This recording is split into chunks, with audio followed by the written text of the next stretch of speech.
big move for the Pentathlon points because of a monster performance by Mason Altroni and the Saskatchewan Muskies in the shot put.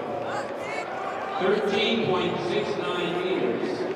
It's not the best performance in the field. Ryan Evans of Western is on 13.87. However, because of the superior time back in the 60 meters earlier, combined with the performance of these other events, that moves Mason Altroni in first place at this point. Cameron Bruce of Toronto in second place. Brandon Grimaud of Trinity Western third overall. Ryan Evans of Western is fourth. Gabriel Mallet of Montreal is in fifth place. And Quinn Cameron of Western is in sixth place. They're in the first round of HEP shot put.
U-Sports on CBC, les championnats U-Sport, brought to you in part by, vous êtes présenté par, Nike Team, Just Do It, faites-le. Barron, exclusive supplier of U-Sports championship rings. Le fournisseur exclusif des bagues de championnat U-Sport. Fox 40, celebrating a decade of the Fox 40 U-Sports Coach of the Year program. Fier partenaire des prix de l'entraîneur de l'année U-Sport depuis 10 ans. Veriburn, medical supply partner of varsity athletics since 1976. Partenaire de sport universitaire depuis 1979. The Government of Canada. Le gouvernement du Canada. Discover Saskatoon. Let's come together and discover Saskatoon. Ensemble, découvrons Saskatoon. And by Fun. Shop and save for your next car today at fun.com. That's fun with 2 F's. Magasinez votre prochain véhicule dès aujourd'hui à fun.com. C'est fun avec 2 F.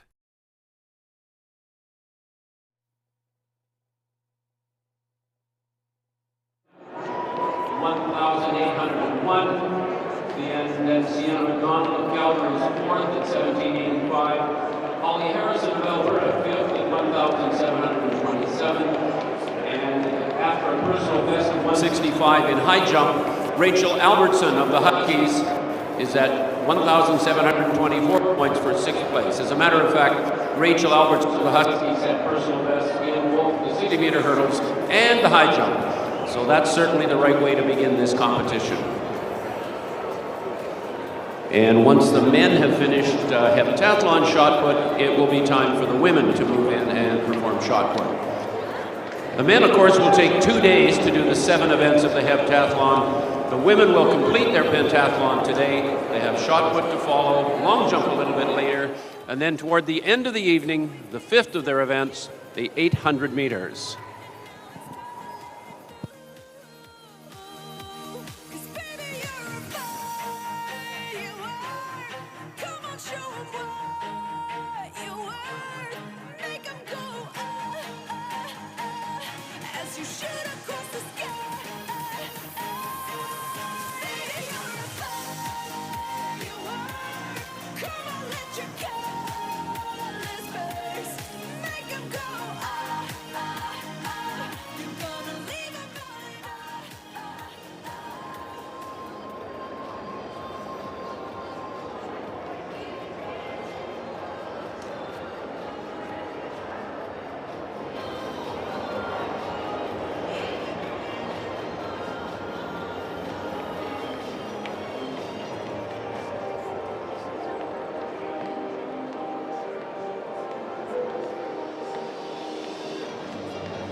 Here's a quick summary of the Pentathlon shot. Standings: Ryan Evans at 13.87 meters, Mason Altrogi 13.69, Max Spicer 12.29, Brandon Grimaud 12.15, Gabriel Mellet 11.27, Logan Fetties 11.13 meters. Those are the top six.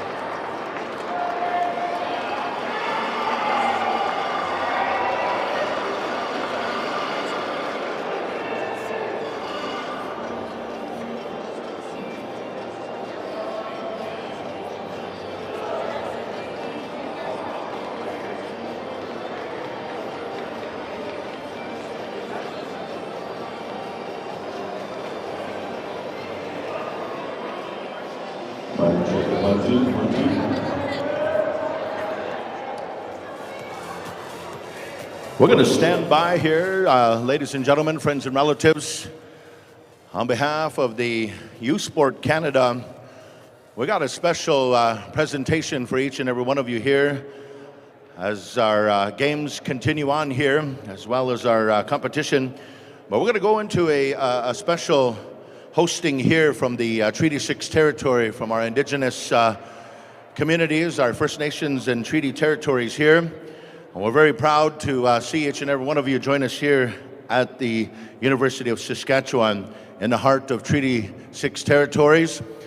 As our singers have assembled here, the singers go by the name of the Young Scout Singers.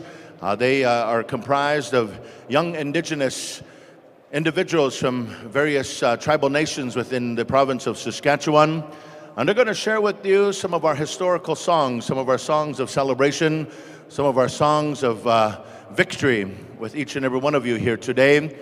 We have invited some singers, we have invited some First Nations veterans to be with us here today to lead in our platform guests, as well as some of our special guests here of the Treaty 6 territory.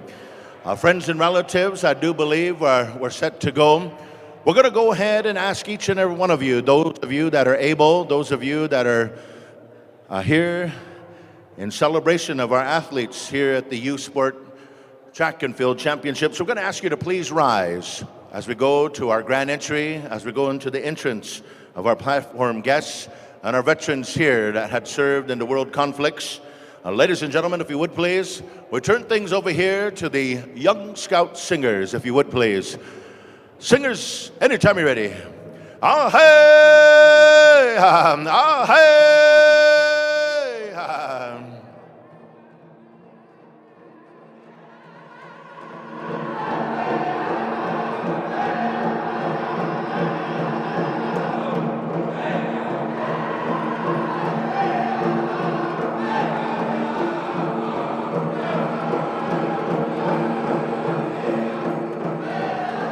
Ladies and gentlemen, as you turn your attention down here to the arena floor, leading in our dance procession, ladies and gentlemen, a young man from the Makwasahegan First Nation here in the province of Saskatchewan. He goes by the name of Patrick McSwain, a gentleman here that has served as an ambassador on the world stage. He was able to participate, he was able to represent Saskatchewan First Nations at the Super Bowl championship this year. Ladies and gentlemen, we say welcome to Mr. Pat McSwain leading in our procession. This evening, ladies and gentlemen, a young lady from the Big River First Nation is also a team member of the University of Saskatchewan Huskies. Ladies and gentlemen, we welcome Desiree Wapas. Joining us here on this beautiful evening, representing the Sapatoya Cree Nation in Treaty 4, ladies and gentlemen, we have one of our young Indigenous students, Harmony Spidell. On a beautiful evening here, ladies and gentlemen, representing the Sapatoya Cree Nation, a student here at the University of Saskatchewan, at the College of Arts and Science, ladies and gentlemen, we welcome Chante Spidell. Representing our Northern Plains tribal warriors, ladies and gentlemen, an individual dancing out of Lake Deer, Montana, US of A, a gentleman here that works in the education system, an outstanding singer-dancer. Ladies and gentlemen, we make welcome to Mr. Hunter Blasingame. As we come forward here on this beautiful evening, we welcome and we recognize our color guard for this evening, representing the Saskatchewan First Nations Veterans Association. We want to make welcome to our world veterans on this beautiful evening. Ladies and gentlemen, how about a big round of applause to our grand entry here? Put your hands together.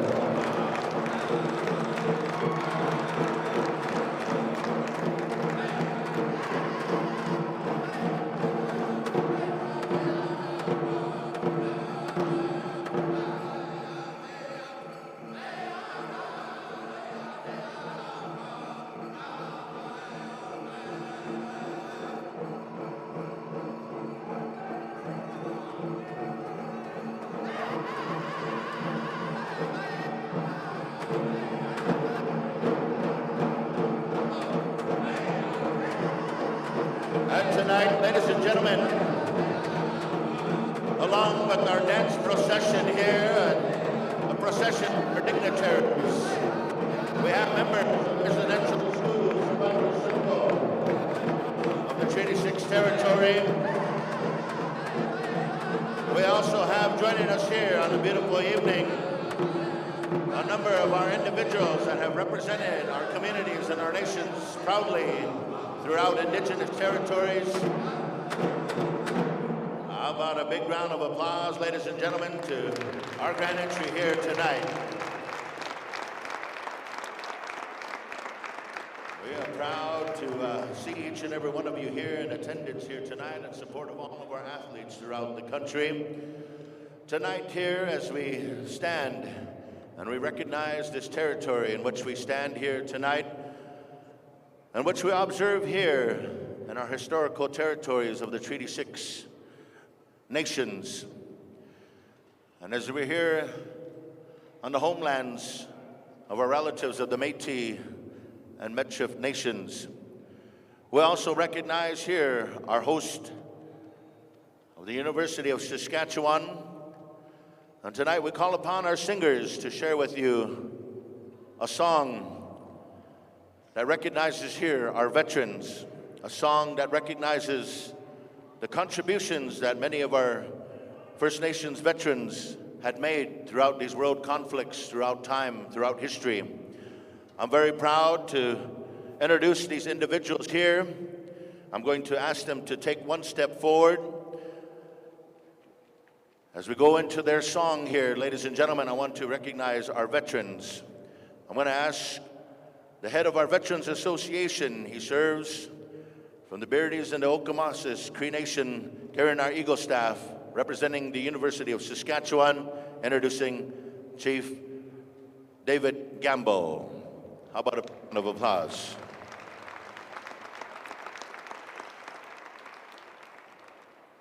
Representing the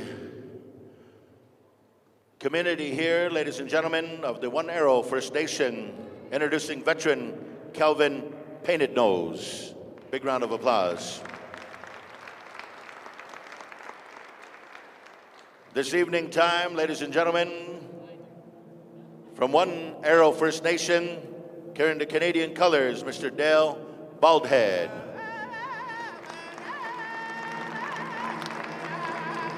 Carrying the Saskatchewan colors here, ladies and gentlemen, we want to say thank you to this individual here. We're very proud of our veterans from the Montreal Lake Cree Nation, veteran Stephen Ross.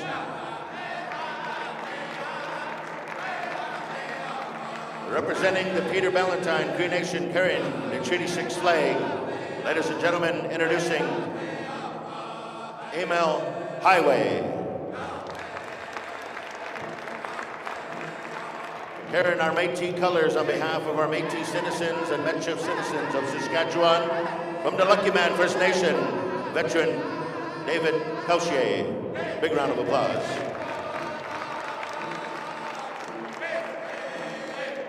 Introducing here on behalf of the Beardies and Okamasa's Cree Nation, veteran Louis Gardapi, carrying the Pride colors.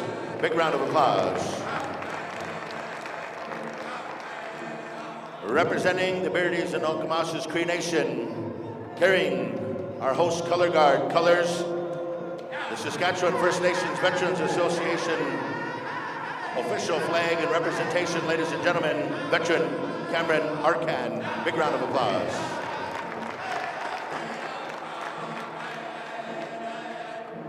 Tonight, we are proud that our veterans and the contributions to this country, to our homelands, to our nations, they have served proud, and they continue to share a great legacy of our warriors.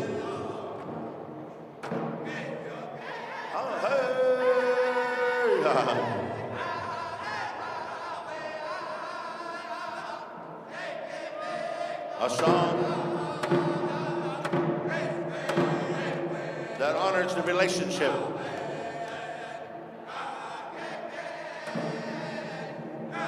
of the treaties and the crown in all of our tribal territories. Ladies and gentlemen, as we remain standing here tonight, we make a special introduction of three outstanding individuals that will share this country's national anthem. Tonight,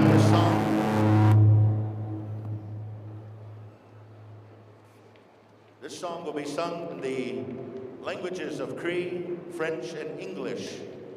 We'd like to invite Christine Marie, Rayanne Garou, and Caitlin Lenier to the microphones at this time to share their rendition of O Canada. Let us remain standing.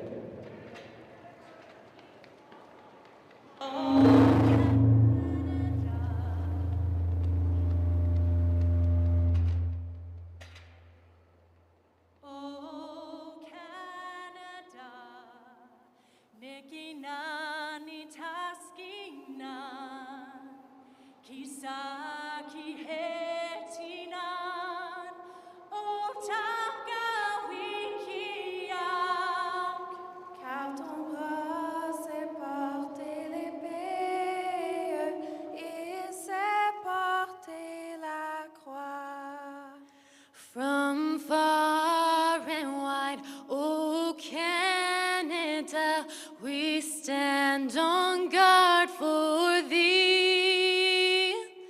God, keep our land glorious and free.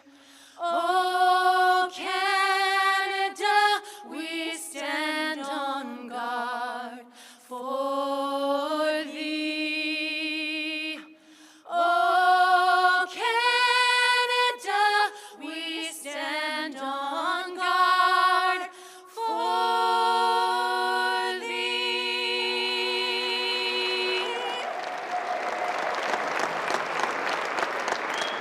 Thank you. Friends and relatives, you may take a seat now at this time. We're going to make some introductions here. We have some individuals that are representing the Residential School Survivors Circle. Introducing Elder Evelyn Linklater. Introducing Florence Highway.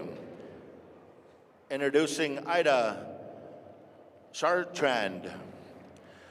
Introducing Judy Gray Eyes. Introducing Rick Daniels. Let's give our Residential School Survivors Circle a big round of applause.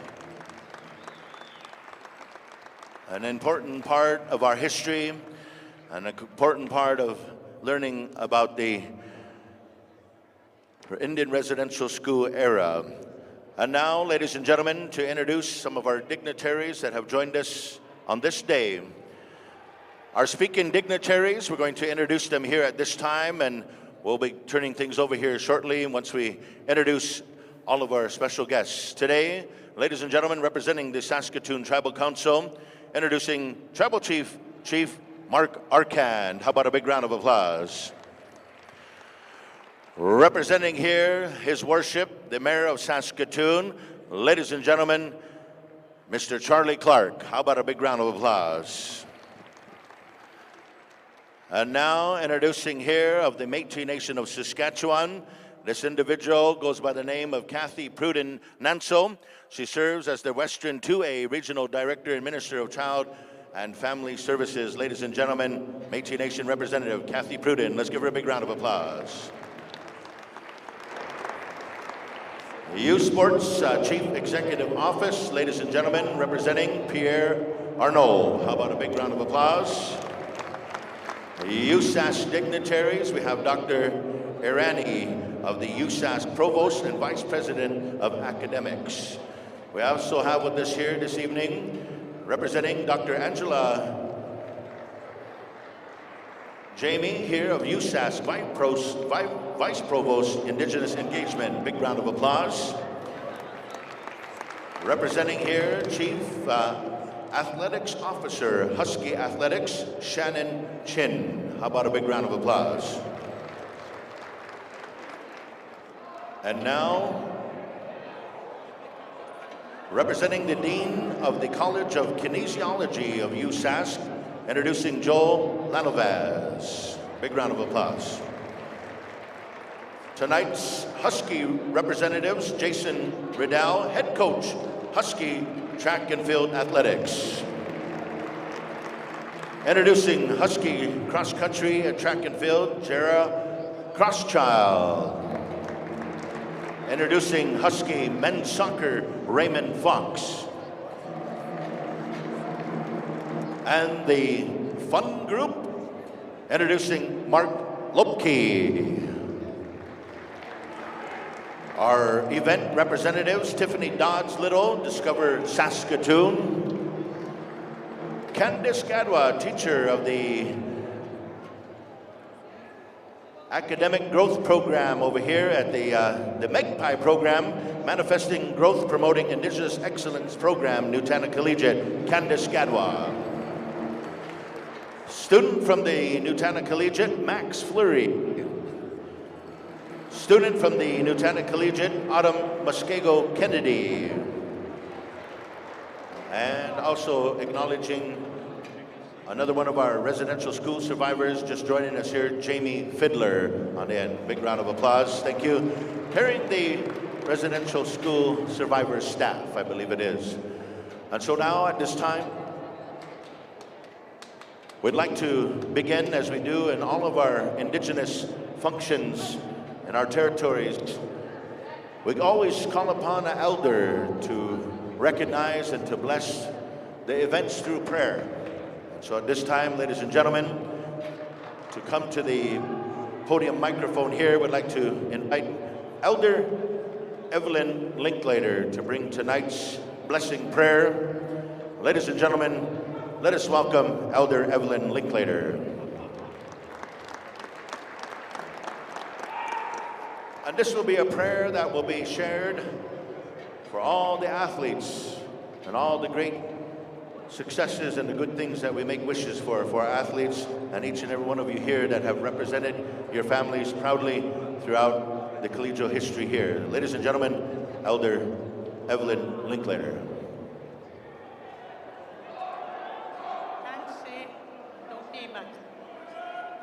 Nanas kumon nista iwap minta go anons kagi segag igiskidi taman iawi guisiak kagi dagi wayutaskik nanas kumon.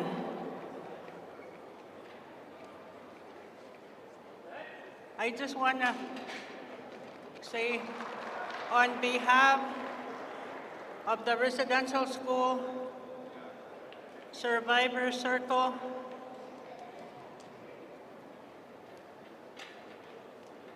we were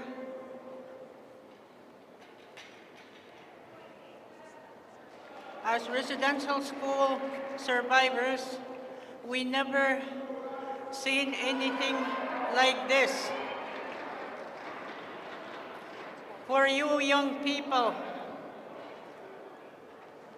I am so happy that you don't have to go to residential school. And that I'm very honored. And I want to give you a blessing.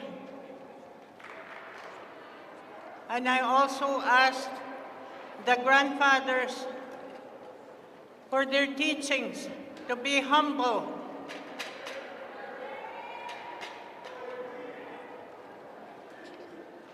And also to be kind.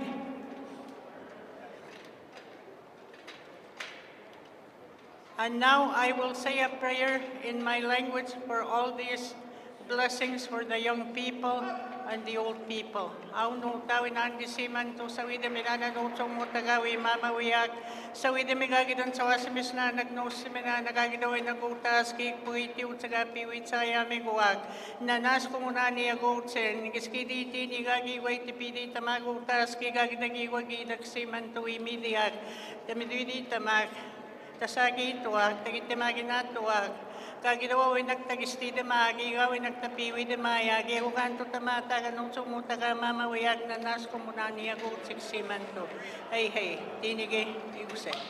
Let's give Elder Evelyn Linklater a beautiful round of applause, along with all of our Survivors Circle relatives here. Now to the podium here, we'd like to have representing the Métis Nation of Saskatchewan, representative here, Miss Kathy Pruden, to the microphone to bring greetings. Thank you very much, Donnie.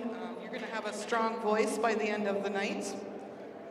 So on behalf of Métis Nation Saskatchewan, I would like to welcome you all to the heartland of our homeland.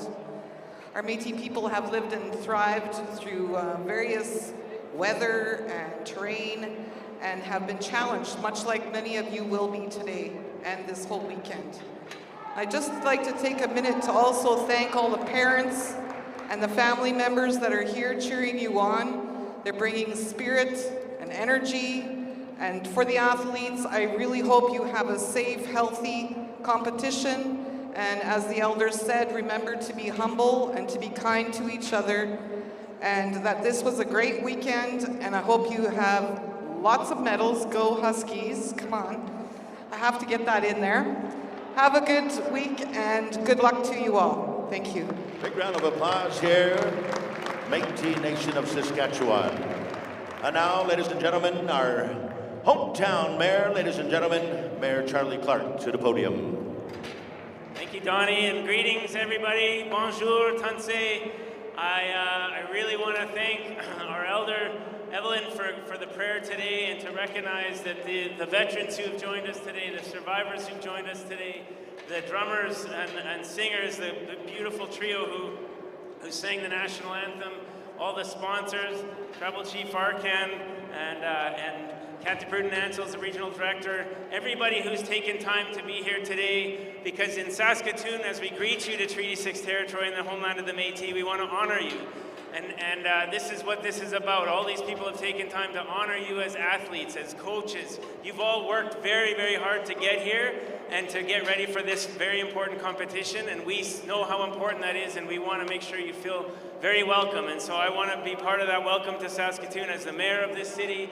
It's the fastest growing city in Canada in terms of jobs, and we've got an incredible team with the Huskies. And so I want to say go Huskies. I got a little bias there, and I'm sure you're going to be hungry from all of your performances, so I invite you to come and check out some of our great restaurants and shops and stuff while you're here in the city too. We hope you have an awesome time in Saskatoon. Thank you very much. Hey, big round of applause. Thank you, Mayor Charlie Clark. And now, on behalf of all of our tribal citizens here of the Saskatoon Tribal Council, Chief Mark Arcad. Thank you. Tanse Nanaskamen Kakio Pitaksinia Kutada, Turtle Island, what I said in my Cree language was, welcome everybody to Turtle Island, which we know as Canada. I want to welcome everybody here to Treaty 6 territory. You heard from our Métis brothers and sisters, our mayor, our veterans, our residential school survivors. How many of you in this crowd, when you go to your university, have had a grand entry from the First Nations people as part of your national championships? Raise your hands. We should be doing this in every university for everyone on Treaty 6 territory across Turtle Island for the benefit of reconciliation and acknowledging the land of the First Nations people that we all share together in harmony. So let's celebrate Saskatoon and the University of Saskatchewan for making history today and carrying on that legacy for future to come. In the spirit of reconciliation, we all work together to have success and a quality of life. And at this time, in our culture, we want to honor somebody in the First Nations way by a gift of a star blanket for bringing this national championship to our city, to our province, so all of you across our country can benefit and show your skills. To all the coaches, to all the athletes, to all the families that are here, we welcome you and we hope you guys have a great week. At this time, I'd like to call on my friend Pierre, right, to come and step forward on this side, please. We have a couple, just on this side. We have a star blanket, if you can show the people what it looks like. This is to welcome Pierre to our territory. It's a gift from the First Nations people that he gets to share with his family on behalf of all the students across Canada. We want to wrap you in this star blanket and thank you for bringing this national championship to our community. Ladies and gentlemen, we can do better than that. Let's give them a big round of applause. Thank you very much to our drum group, to our veterans, to all the dancers, and Oskamen. Thank you very much, everybody, and have a great weekend. One more time for Tribal Chief Mark Arcad. And now our final speaker here tonight, ladies and gentlemen, just honored here. We bring forward the CEO of Youth Sports Canada, ladies and gentlemen, Pierre Arsenault. How about a big round of applause right here?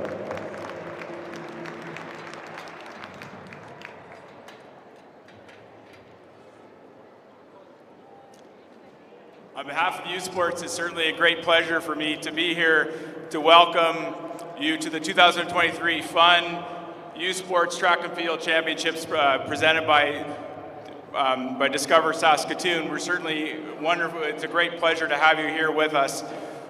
C'est un grand plaisir pour moi de vous accueillir ici à Saskatoon pour le championnat d'athlétisme 2023. I want to take a minute. We're certainly so happy to be at the University of Saskatchewan, and what just happened for me, I want to know how much I really appreciate that and how wonderful it is. And this celebration that we're going through and all get to be a part of is just one wonderful symbol of why it's such a wonderful thing to be here for this year's championship. So thank you to the community for the hospitality and again for the kindness you've shown me.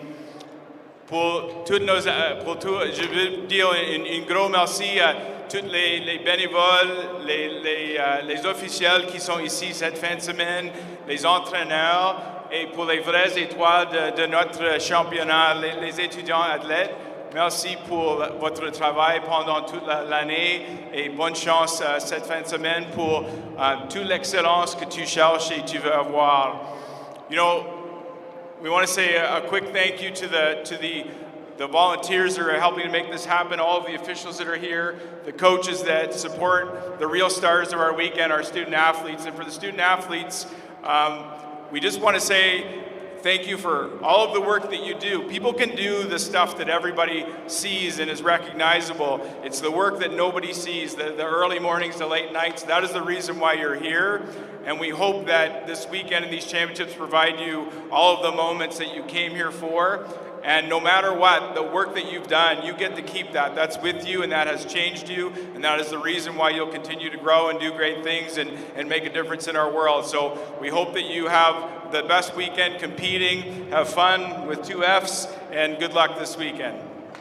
One more time, ladies and gentlemen, our CEO of Youth Sports Canada, Mr. Pierre Arsenault.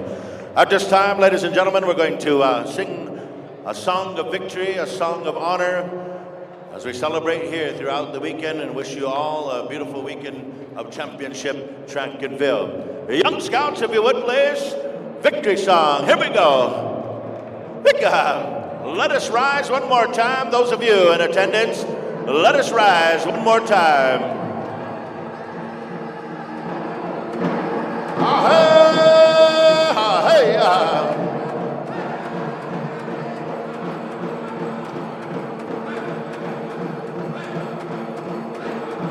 It has been an outstanding time here at the University of Saskatchewan. I want to say thank you to each and every one of you, and I want to wish you all an outstanding weekend. I want to say thank you to our Grand Entry dancers. But now, once again, we ask our color guard, the Saskatchewan First Nations Veterans Association, to begin to lead us out here this evening time. Let us go.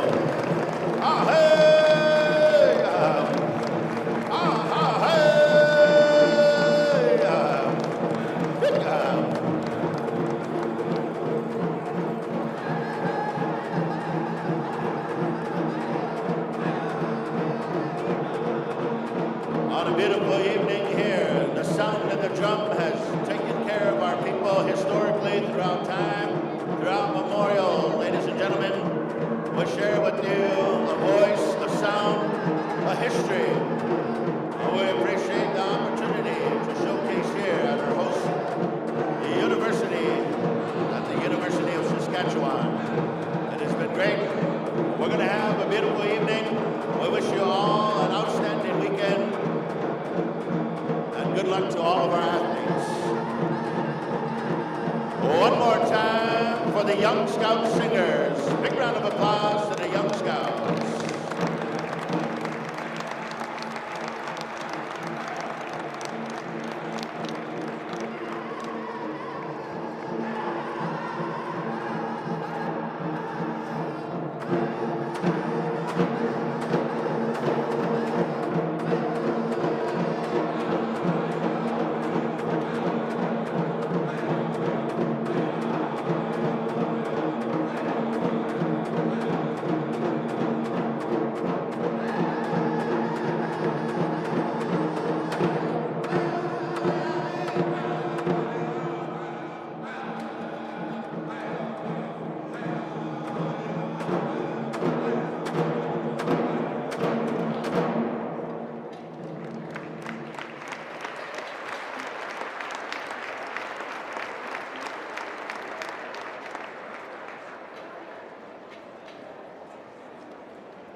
They don't do it for the likes or for the shares. They do it for the fun of it, for the thrill, for the camaraderie, for the memories. CBC Sports, just because they love it.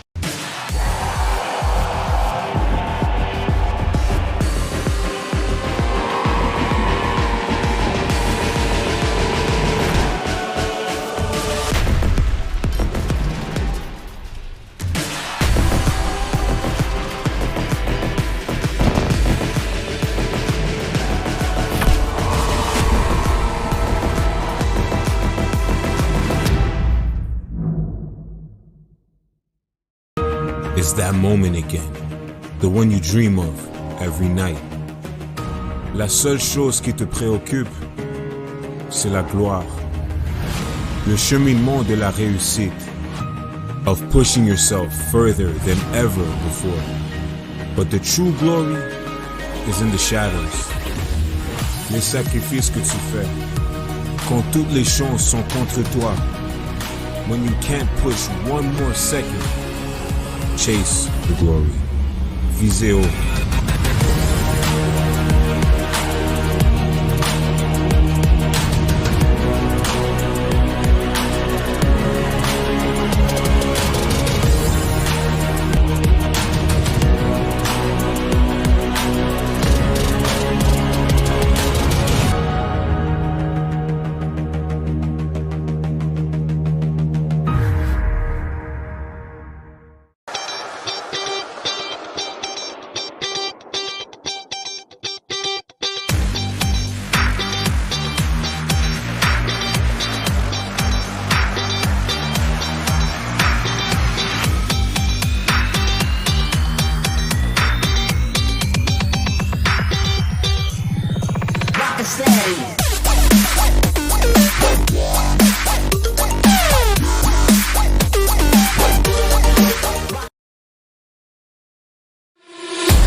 Sign guy's back.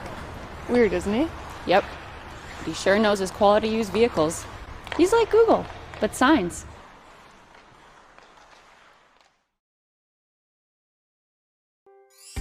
When you buy a lottery ticket in Saskatchewan, your money really goes a long way.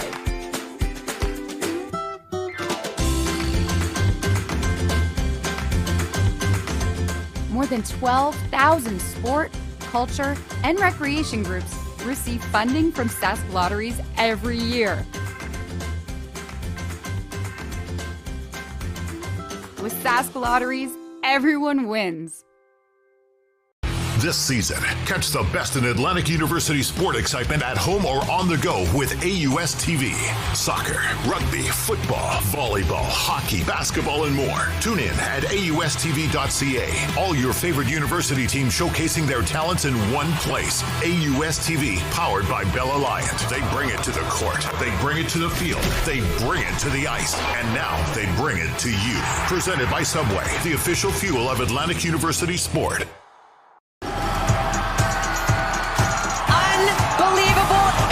Has repeated itself. Get the stories behind the glory. Watch, listen, stream, read CBC Sports.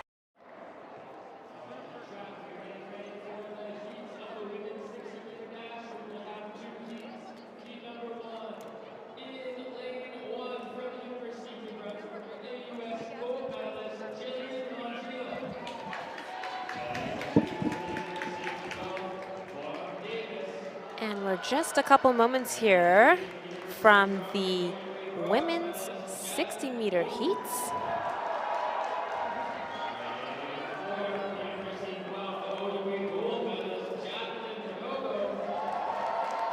Heat 1.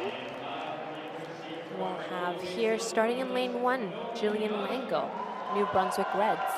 Lane 2, Von Davis, Guelph Griffins. Lane 3, Jasmine Liu, Toronto Varsity Blues. Lane 4, Jacqueline Madogo. She is your number 1 seed from the Guelph Griffins. Lane 5, Onome Gumbinji, Toronto Varsity Blues. In lane 6, Danielle Dick, the Saskatchewan Huskies. And rounding out the field here in Heat 1, Katie Manor, Ottawa GGs. This is Heat 1 of your women's 60-meter dash.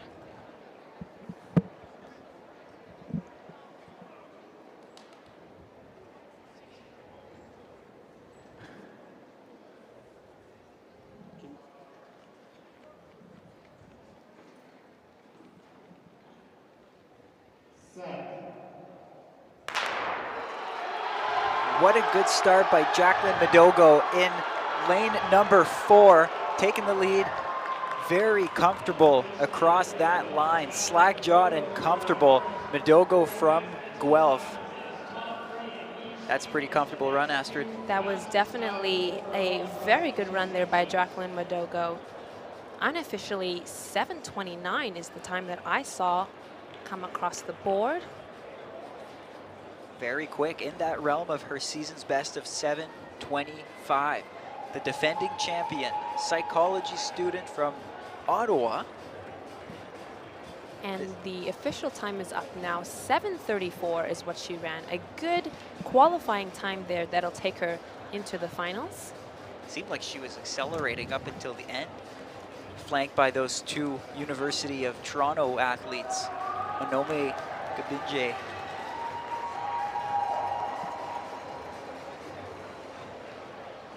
Jasmine Liu. So for the 60-meter, I believe it will be top 2 of each heat in the next 4 best times. So that means that's an auto qualifier from Madogo and Gabinje. And as for the others, they'll have to wait for what happens in heat number 2.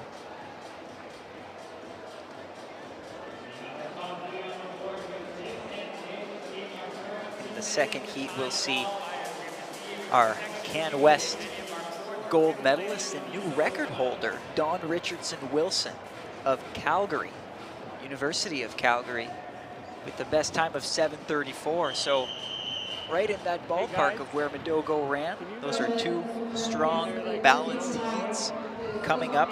If you're just joining us now, my name's Alex Sear. I'm accompanied by Astrid Niame. We are at the U Sport Championship 2023. This is the first, call it long, intense track session that we're seeing this weekend. We saw a few multi-events, and now we're in the thick of things, the track. Thursday, Friday, Saturday. I'd say Thursday's probably the slowest of the 3 days, but we feel some energy. Things are ramping up here at Saskatoon Fieldhouse, so we're excited. I think the energy's high. And we're just a few moments now from the second heat of our women's 60-meter.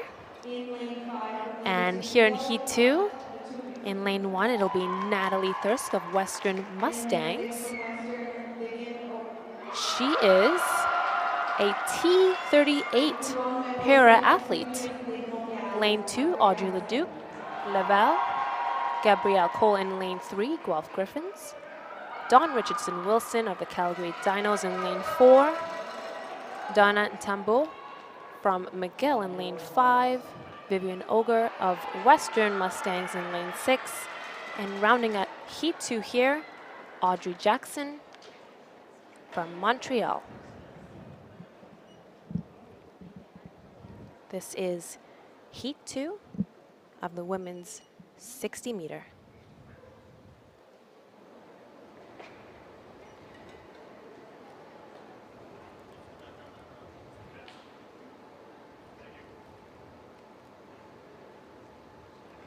And it's a really good start by Cote, and she's being overtaken by Dawn Richardson-Wilson. A phenomenal run there by Dawn Richardson-Wilson. Also a Team Canada athlete in bobsleigh. She represented Canada in the 2021 World Championships and the 2022 Olympics in bobsleigh. Qualifying now with a time of 7:39. So often you hear of that crossover between bobsledding and sprinting. Well, here's another product of that, Dawn Richardson-Wilson, followed by Audrey Leduc. Audrey Leduc, athlète de l'Université Laval, une jeune athlète victorieuse aux Jeux du Canada cette année pour l'équipe Québec. So Canada Games champion Audrey Leduc finishes second place behind Richardson-Wilson. Those are two athletes that we'll be watching, and they're the two that auto-qualify for the final.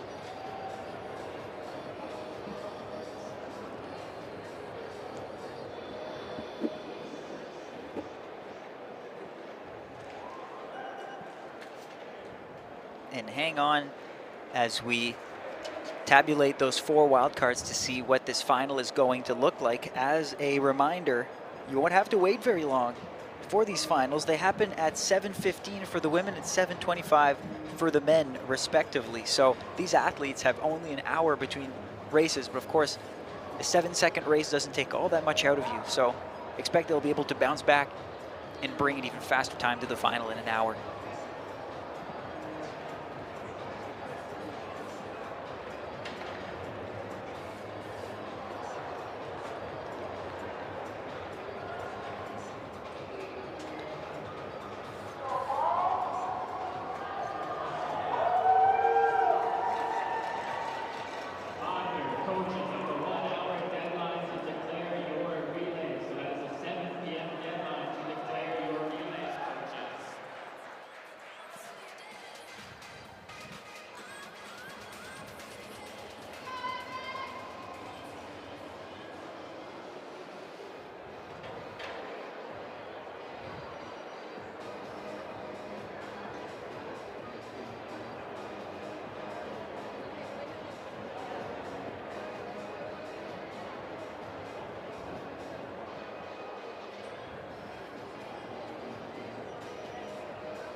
Right now, your combined event athletes in the women's pentathlon are at shot put.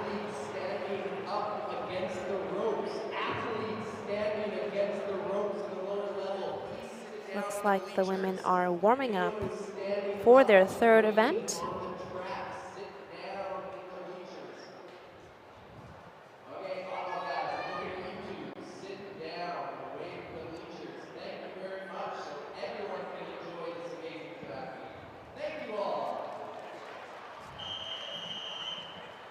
And there's the whistle. This will be heat 1 of the men's 60 meter. University of Lakehead with a 6:87 seed time, Zion Lallier. Lane number 2 from the University of Saskatchewan Huskies, Jaden Smith. We'll have Zion Leo of Lakehead. Lane 2, Jaden Smith of your University of Saskatchewan Huskies. Lane 3, Storm Zablocki from the Regina Cougars. In lane 4, your defending champion, 2-time Nigerian Olympian, Ushirishe Ishakiri. In lane 5, Jordan Sufi of the Manitoba Bisons. In lane 6, Evan Asapa, Alberta Golden Bears. And rounding out heat 1 will be Paul Abudwana in lane 7. Get ready to see some fast times here. Eshakiri, the favorite. And on his left, a young man of 18 years, Storm Zablocki, one of the youngest athletes to grace the track. has already run elite U Sport time of 6.74. And then on Ishakari's right is Jordan Sufi, CanWest bronze medalist of this year. This is going to be a fast heat. I think the fastest of the two. We have our CanWest gold, silver, and bronze medalist in this heat. Watch for Jordan Sufi. He does have a very fast start.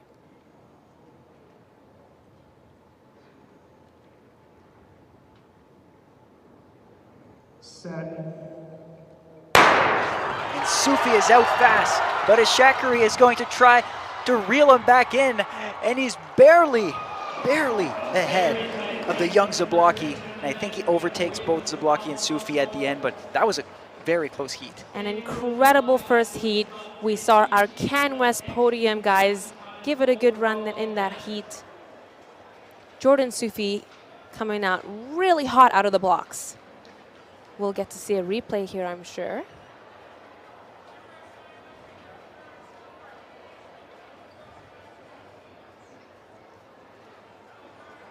What a start by Jordan Sufi. Giving our defending champion, Ishakari, a run. 6.71, 6.74. Storm Zablocki tying his season's best. You got to give it up to him.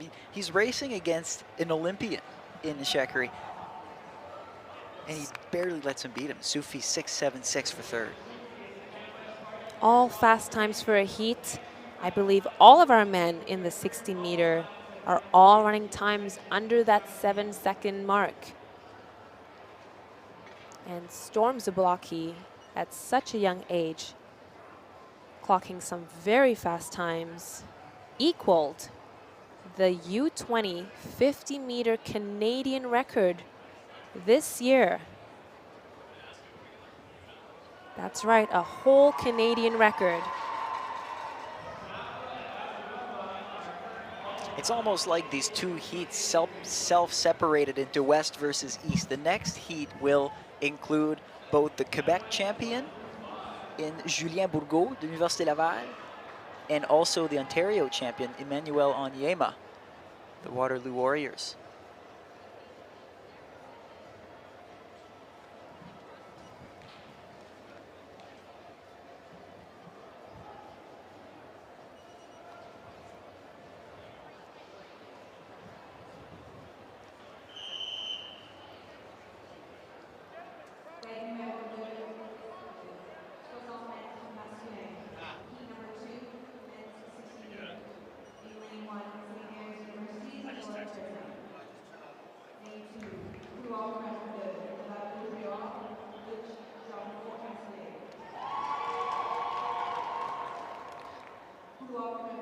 Okay, and here we are with heat number 2. 7 men lining up. Heat number 1, we have Nicolas Krishnar of St. Mary's.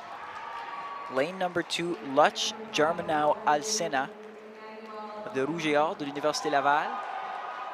Couloir numéro 3, son coéquipier, champion québécois Julien Bourgault, aussi du Rouge et Or. Lane number 4, with the fastest seat time in this heat, 6.68, Travis Campbell of the Guelph Griffins. Next to him, a U Sports veteran, OUA champion from Waterloo, Emmanuel Onyema. Another veteran next to him, Lakehead, Nico Dauhos, and Devin Cromwell of the Guelph Griffins, also of the OUA, will round out this heat. Now, keep an eye on the battle between the veterans Dauhos and Onyema and the young Travis Campbell, who has been improving at a staggering rate in the last few years.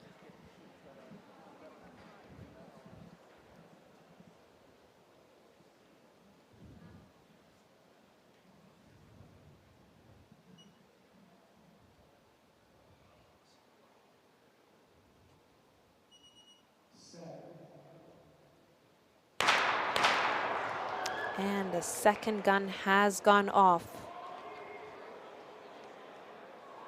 Oof. It's looking like the officials will get together and deliberate to determine if there was a false start. Now for the individual sprints, a false start will conclude your championships. You see how specific this is, how it's to the 100th of a second. We just saw it in slow motion and we can barely tell what happened. Look, the official is in lane number 3, couloir numéro 3. And a green card is being flashed. Collective sigh of relief. Back in your blocks, gentlemen.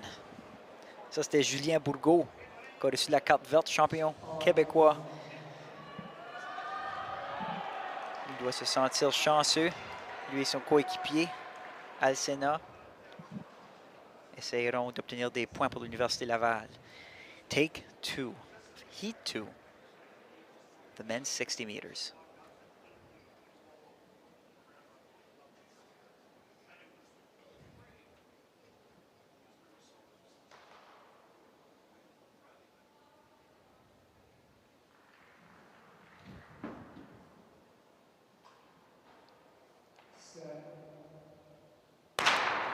Julien Bourgault avec un départ rapide, mais Travis Campbell in the middle trying to reel him in. Emmanuel Onyema looks like he might have a lead. Onyema overtakes the 2 men from Laval. And the young Travis Campbell in lane 4. Looks like that was lane 5. It did look like lane 5 to me as well. A very comfortable finish there for Emmanuel Onyema of the Waterloo Warriors. And the time is up officially, 6:74, a good qualifying time. That will guarantee his spot in the final that we will see later tonight. So Onyema with an identical time to Zablocki's, with Ishakari coming out of the heats with the best time of 6:71.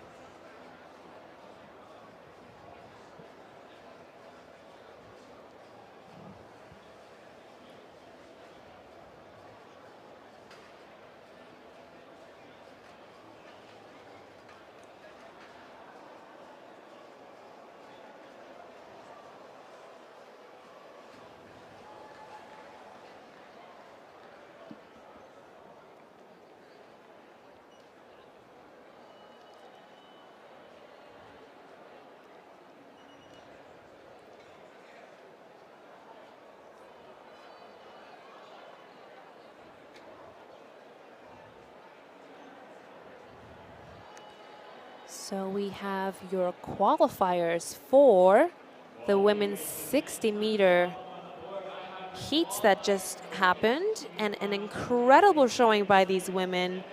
7 of these women running U Sports standard in the heats. Wow. Your qualifiers will be Vivian Ogo of Western Mustangs, Gabrielle Cole, Guelph Griffins, Jasmine Liu, Toronto Varsity Blues, Donna Tambo, Miguel Onome Ngubinji, Toronto Varsity Blues, Audrey Leduc, Laval, Dawn Richardson Wilson, your Calgary Dinos, and your #1 seed, Jacqueline Madogo from the Guelph Griffins. No surprise there with Madogo. Last year's champion came onto the scene in the shadow of her former teammate Siobhan Roxborough, who had a stranglehold on this conference or this league for years. And then by last year, Madogo really found an extra step, broke through, and now comes to these championships the favorite, the heavy favorite at that. That's right, and she broke her school record 2 weeks ago at her conference. It's 7:25. And a Guelph record can't be easy to beat. That's right. They do produce some really, really good sprinters. Want to know a Guelph Griffins fact? Yeah. On the women's side, they won the last 3 championships. On the men's side, the last 5. Very impressive. Very, very impressive. On that topic, while the athletes are competing as individuals, at the end of these championships, there will be a team championship handed out to the men's side and the women's side.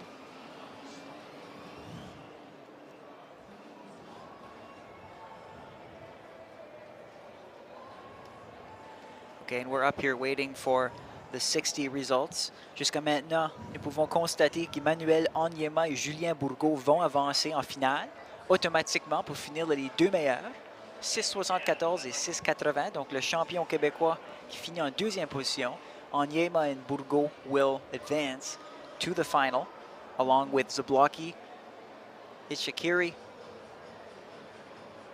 and the 4 next best seeds. So here's a replay.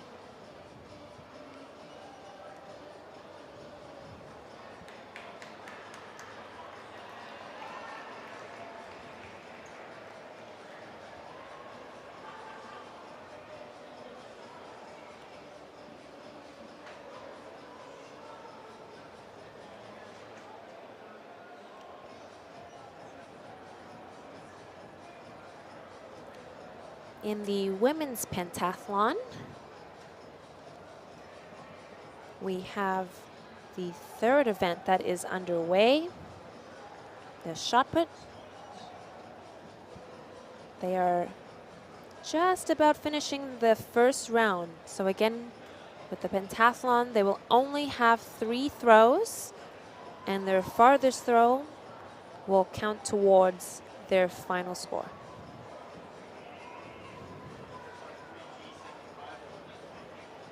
I received a message on Instagram, a very interesting fact, that Madison Lawrence actually broke her toe this indoor season. Oh, ouch. Yeah, so the fact that she's here at these championships and competing at the level that she is remarkable. That's wild. Do we know which toe? I'm not sure which toe it was, and my follow-up question to that person was, that is wild, how is she doing this? And they said Advil and numbing cream. Sounds like a recipe for success to me. Advil and numbing cream. Just keep going and make it to tomorrow night. Tonight. Pardon me, tonight. There's 3 more events. It seems to be working for Madison Lawrence so far. Wow. Currently, about halfway through this pentathlon competition, Sienna McDonald is ahead of Madison Lawrence by 1 point. Wow. 1 point. Now, Sienna McDonald does have a good shot put. Typically throws within that 12-meter range, and it looks like she has done that already in this competition. And our favorite, Hannah Blair, the Waterloo Warrior, is currently sitting in 4th, and she is about just under 75 points away from the lead. Lorena Huback of the Dalhousie Tigers sitting in 3rd. There's a lot that can happen still. The long jump is going to be very deciding, and then the 800 as well. With how close these points are, that 800 is beginning to sound like it's going to be a very important event for a lot of these ladies.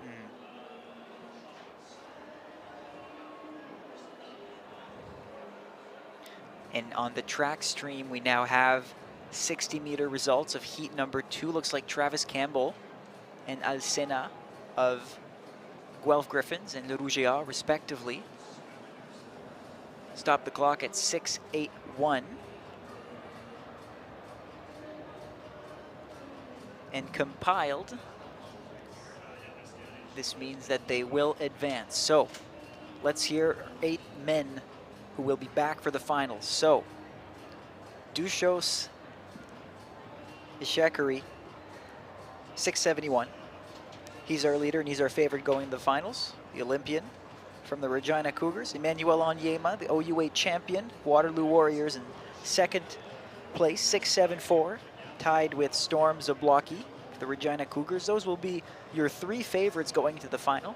Jordan Sufi, the Manitoba Bisons, with the heat time of 6:76, will also be in the running. 2 athletes from Le Rougeard, 2 athlètes du Rougeard de l'Université Laval, Julien Bourgault et Loch Jean-Mano Alcena, 6,80 et 6,81. En finale, ils seront 5e et 6e. Also Travis Campbell of Guelph Griffins, 681, and Evan Isapa of the Alberta Golden Bears will round out this final. 682 was the cutoff, blazing fast.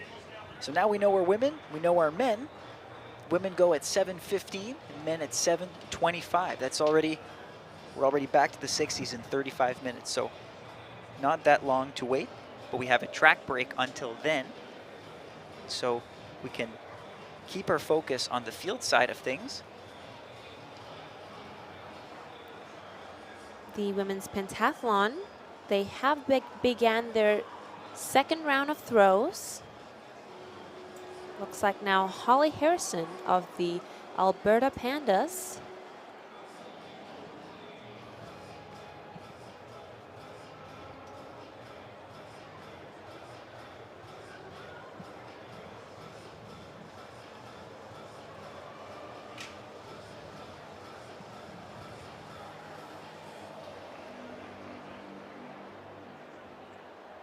And the white flag goes up.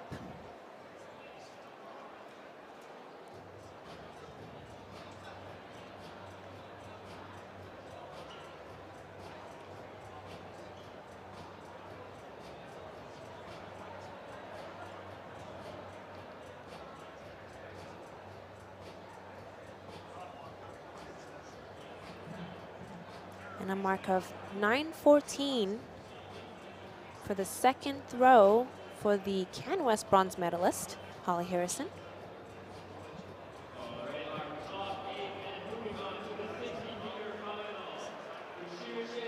The current thrower, Lorena Hubach of the Dalhousie Tigers, just threw her second throw, and they will measure that.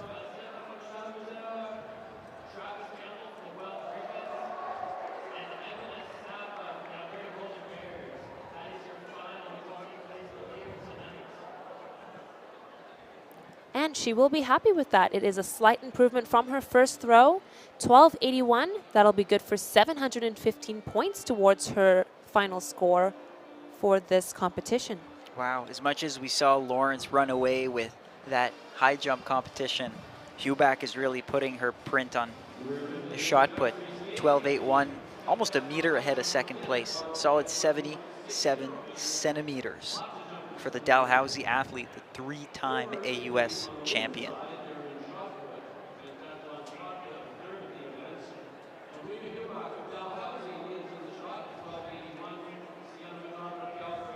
And that was just Emma Hendrickson through 8:28 on her second throw, and now Sienna McDonald from the Calgary Dinos.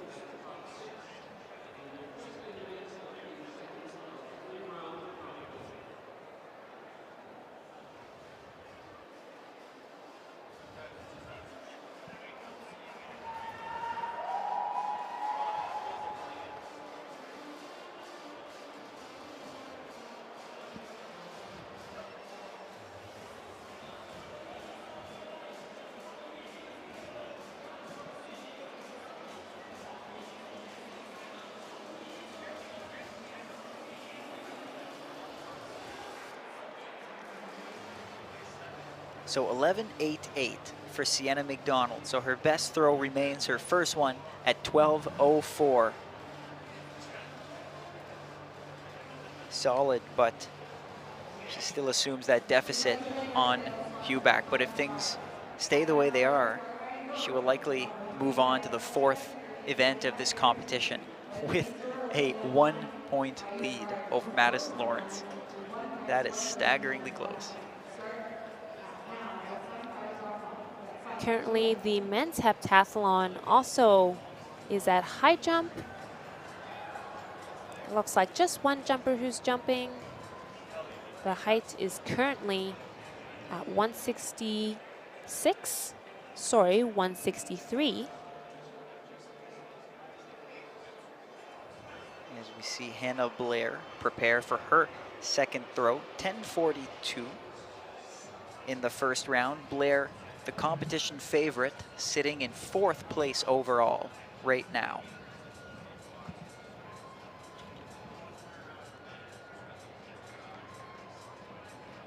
Here's the toss.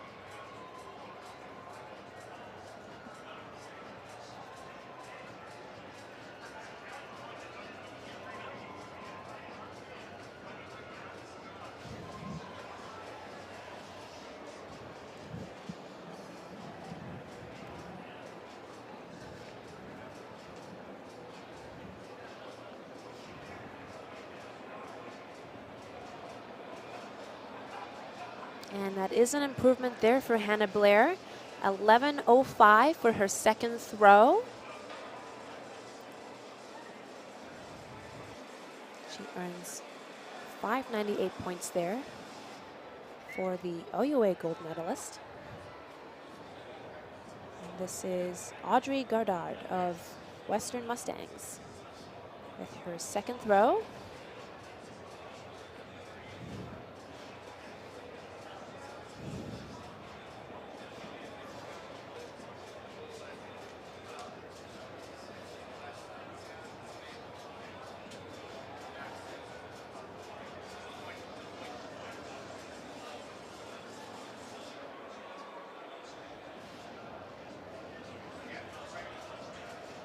And an improvement there for her as well.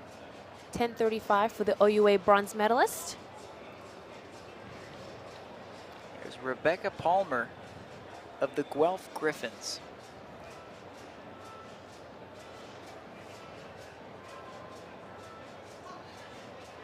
All between that 8 and high 12s.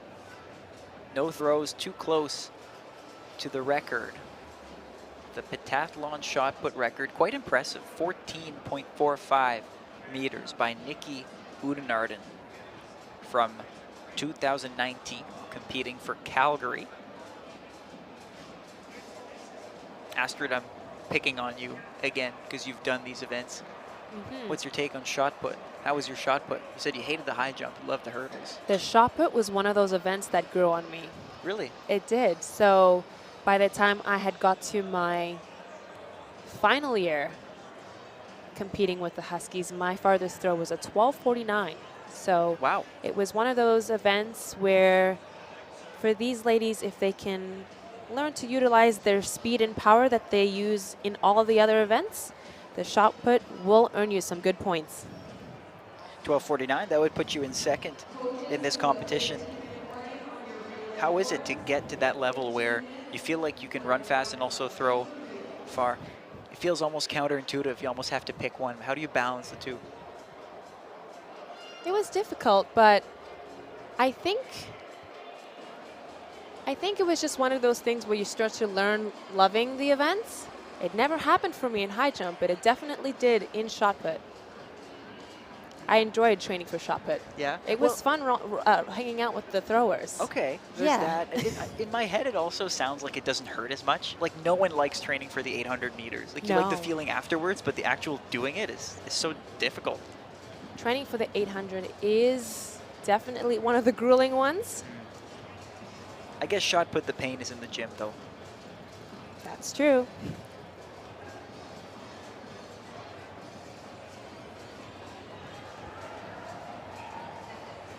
So we're just about ready to start that third round. Again, Lorena Hubach still winning in this shot put competition. 12:81 is her best. Sienna McDonald in second. 12:04 was her best throw. And this would put her just a point ahead of Madison Lawrence, who we're seeing now for first place. And this one's important for Lawrence because she has a lot of room to improve in the shot put right now. 991. And if she beats that, she'll be able to usurp McDonald and take first spot, at least for now. So the white flag did go up there. She looks very happy with that throw. We'll wait and see what the measurement is for Madison's third throw.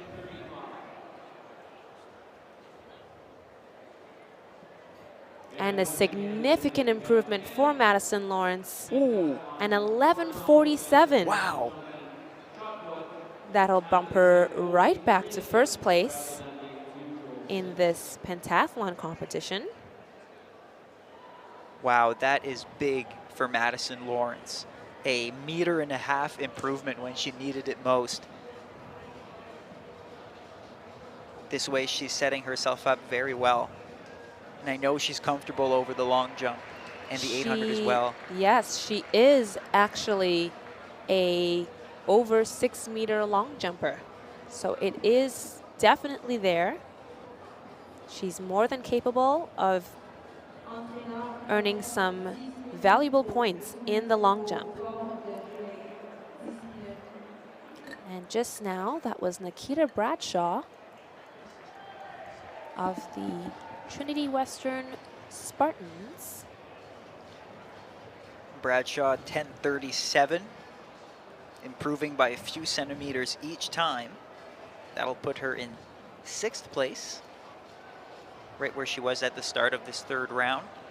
Now Rachel Albertson, the rookie athlete from Saskatchewan.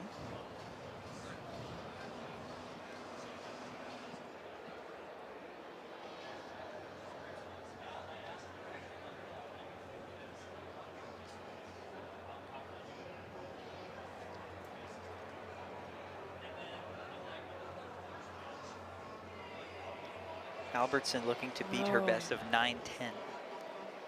A good attempt on her final throw, but she did step out in front of the circle. That'll be a red flag, and they will not measure this throw. For those who are watching, there is a line that cuts the circle in half, for which the athletes must exit out the back for them to measure.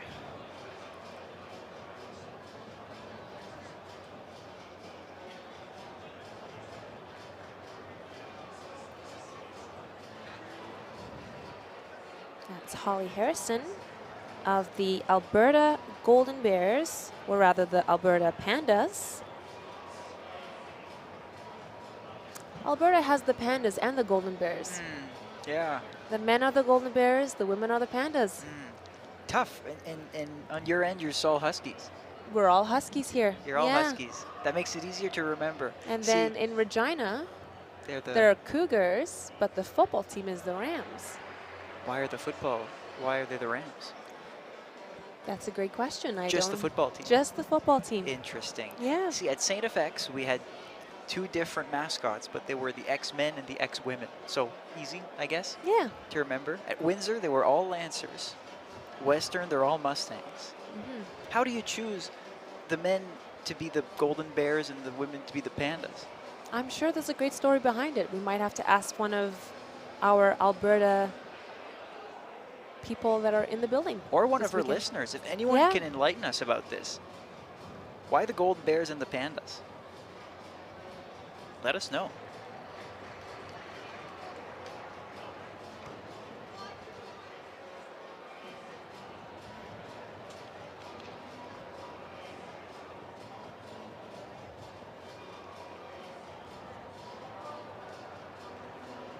Okay, so back to the shot put, because we don't have her answer here.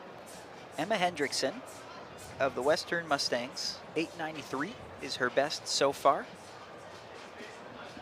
Currently ranking in 12th in the shot put competition.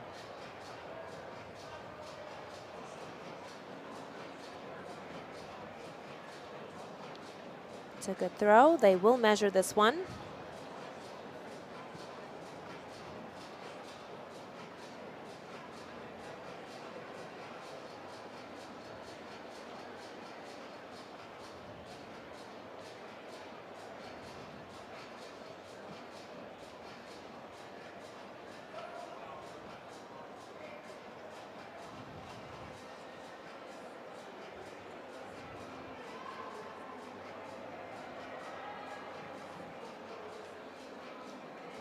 Now in the circle, Sienna McDonald from the University of Calgary Dinos. She has the best throw in this competition so far of 12:04. She's looking to improve on that mark and earn some points.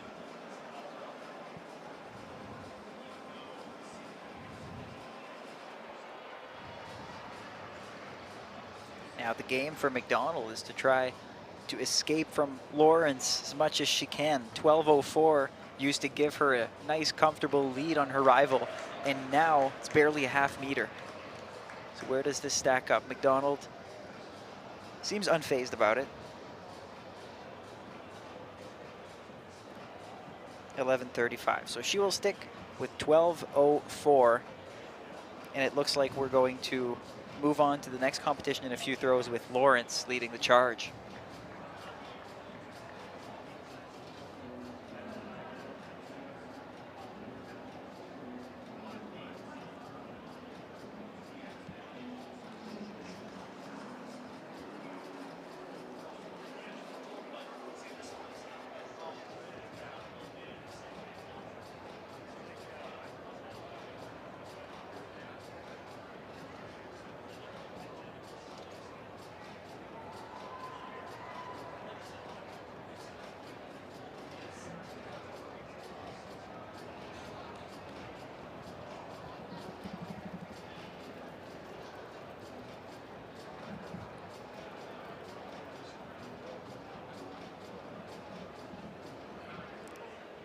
This is Hannah Blair from the Waterloo Warriors. Best throw of 11:05, looking to improve on that mark.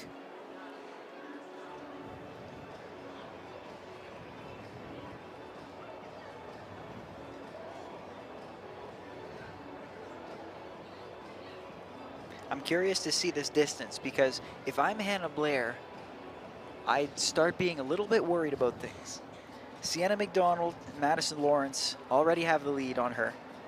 And at this point, they're ahead of her in this competition as well, in the shot put competition, with 2 to go. Competition favorite Blair might have a whole lot of work to do in the long jump in the 800 to go if she doesn't improve on her 11:05, and she doesn't, 10:97. So 11:05 will be her best toss. She has a whole lot of work ahead of her to win that gold medal. Audrey Goddard next up for the Western Mustangs. 10:35, her best toss so far. She goes.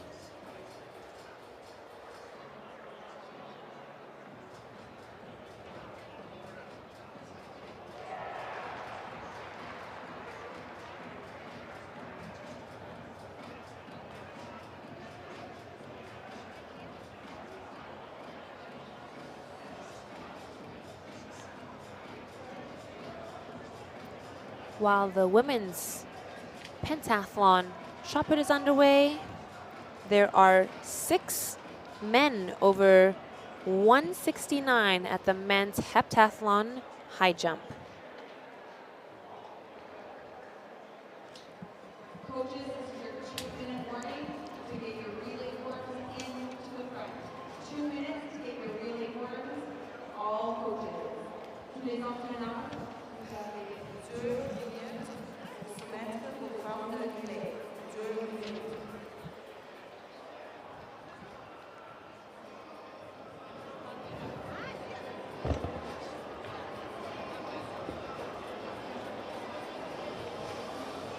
So here we go in the women's pentathlon. Let's look at the overall standings right now as the last few throws happen. Madison Lawrence is currently in the lead by 101 points. She's beating Sienna McDonald, who is in second, and Lorena Huback in third. Hannah Blair, the defending silver medalist, the highest finisher here from last year's championship, the OUA champion, 131 points behind Lawrence.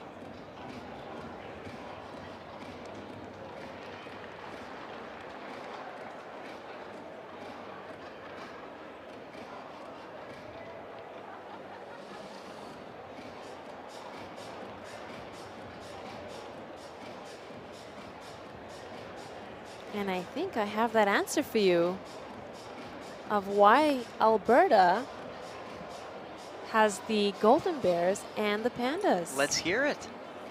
So it sounds like men's sport was around a lot longer than the women's, and so they were the Golden Bears initially. Right.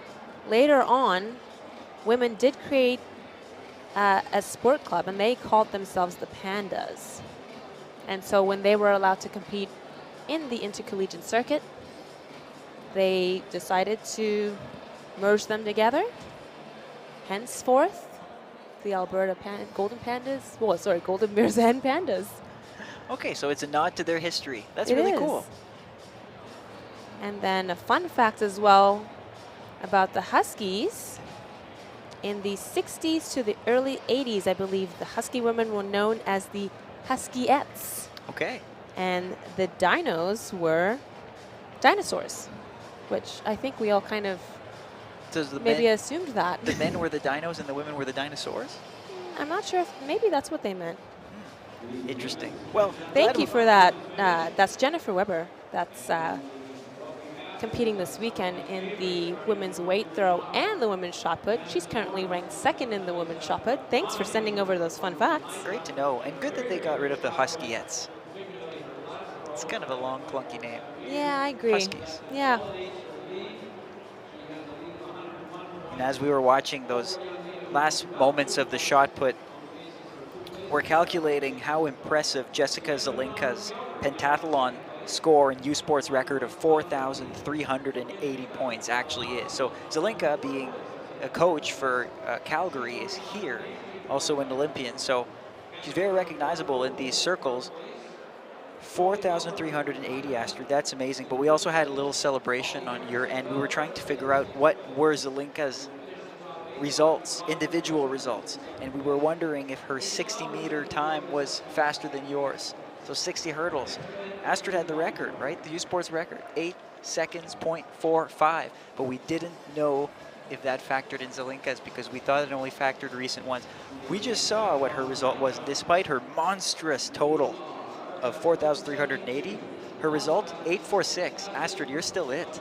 You know what? I've questioned that record for a number of years now, and so that's very interesting because she is an incredible hurdler.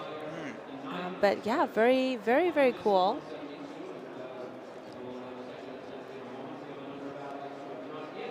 And so we're going to shift our focus here.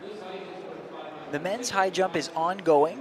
The heptathlon, we just saw Brendan Grimaud of Trinity Western attempt here.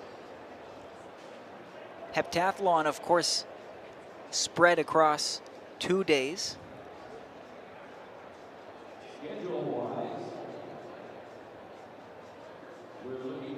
So far we've had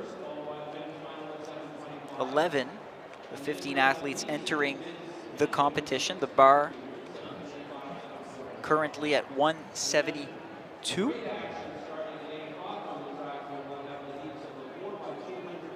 That was Emmanuel Desilets of Western, cleared 169. Now 172 might be giving him a bit more trouble. When we look at the multi-table here, in the 4th of 7 events, the last one of the day, Mason Altrogi of Saskatchewan is currently leading, but we'll take that with a grain of salt because we've only tabulated half of the high jump competition so far. The athletes who haven't come into the competition still have no scores. That includes Jared Hendricks, Polak, Cameron Bruce, Max Spicer, Noah Domash, and Caleb Tim. So I would say that after 3 events, Jared Hendricks, Polak is in fact your leader, discounting the high jump. And so we're going to be patient before tabulating again. That's Jake Neufeld of the University of Saskatchewan Huskies. He's over 172. He'll be happy with that.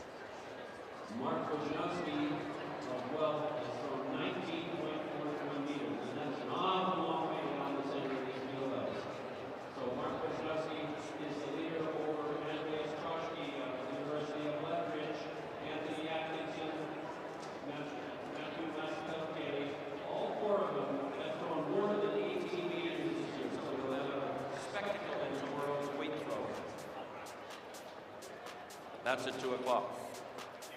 Track events will start at 2:45 with the heptathlon hurdles. The main program of track gets underway at 4 o'clock.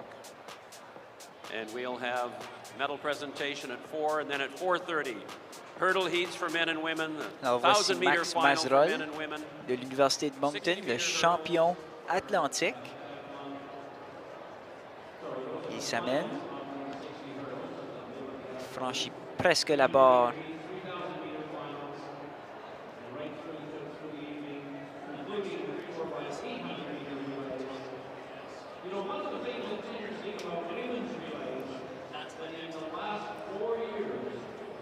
Mazerolle, son deuxième essai, 1,72. Il aura une autre chance. One more chance for Mazerolle of l'Université de Moncton.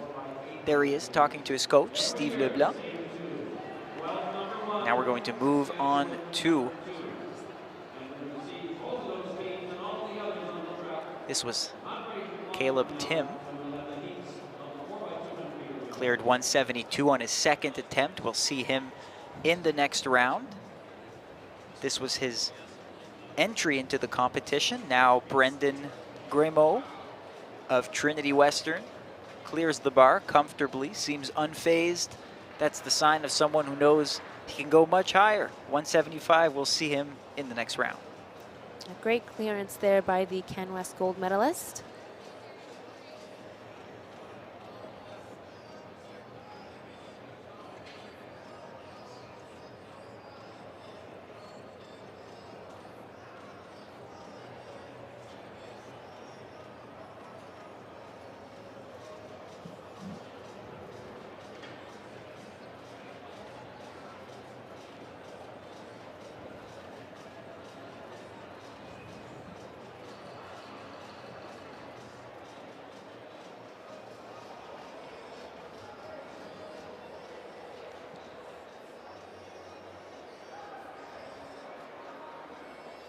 Up now, Mason Eltrogi of the University of Saskatchewan Huskies.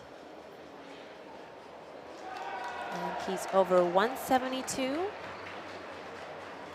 Earns him 560 points towards his final score. You notice Eltrogi just darting off the mat, and I think the rule is if the bar is shaking, it's fine if it falls after you're off the mat. Is that correct? I actually think that rule is a falsity. Is it? I think so. A falsity. So if it falls, it falls. Falls. Okay. Yeah. So if you clear the bar, it's wobbling, you get up, you leave the mat, it falls after, it's still a no. It's no good. I think it's still no good. There you go. Yes. So long story short, the bar cannot fall. Max Mazerolle, son troisième essai, 1,72. And that'll be it. That'll be it for the AUS champion. Gives his coach Steve a high five. We'll rest up for tomorrow. That's it with these men. When they finish this competition, they get to rest until tomorrow early afternoon. So that's 4 events. That's right, and tomorrow will be day 2 for them. They'll be competing in 3 additional events. That'll be the 60-meter hurdles, the pole vault, and the 1,000. Last attempt for Emmanuel Desilets of Western, and he clears it. He'll be back for 175.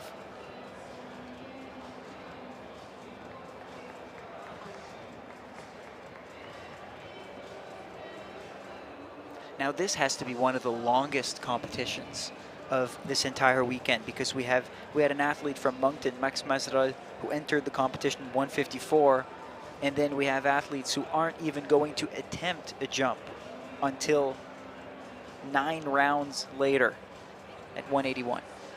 And it is that thing, again, where there is a delicate balance between starting at a point so that you're not using too much energy, but you also don't want to be sitting around too long.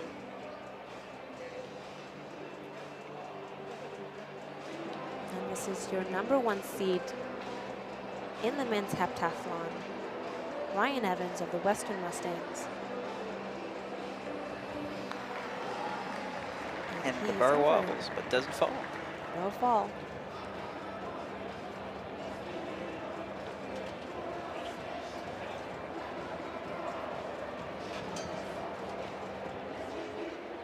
Evans is still perfect. After 4 jumps, came in at 166 and cleared every bar since then. Caleb Tim of the Guelph Griffins, a lot of height, but clipped it with his legs.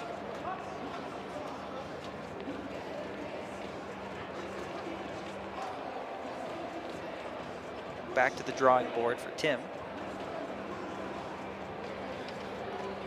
And if you're a track fan, stick around because we are soon going to shift to the women's 60-meter final and then the men's 60-meter final, scheduled for 7:15 and then 7:25. We'll see Jacqueline Madogo, first of all, trying to defend her title after looking very sharp in those preliminary rounds an hour ago.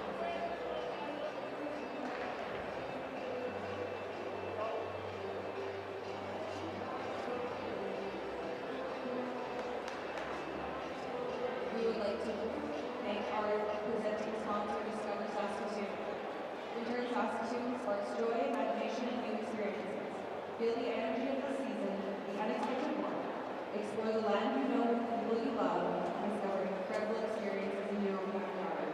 Visit discoversaskatoon.com today. And that's Quinn Cameron of the Western Mustangs. He is over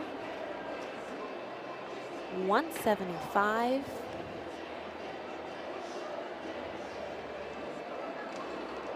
So that's 2 competitors that are now over 175.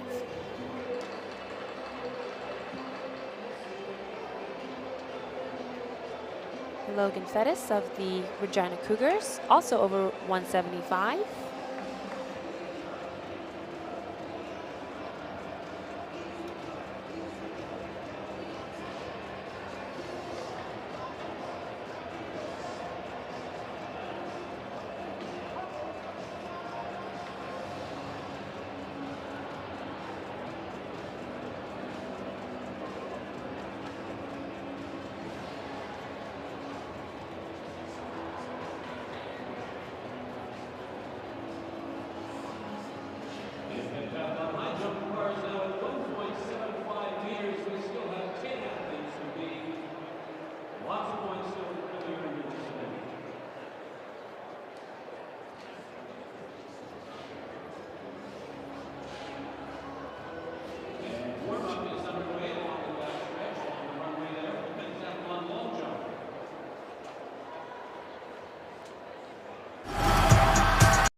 Get the stories behind the glory.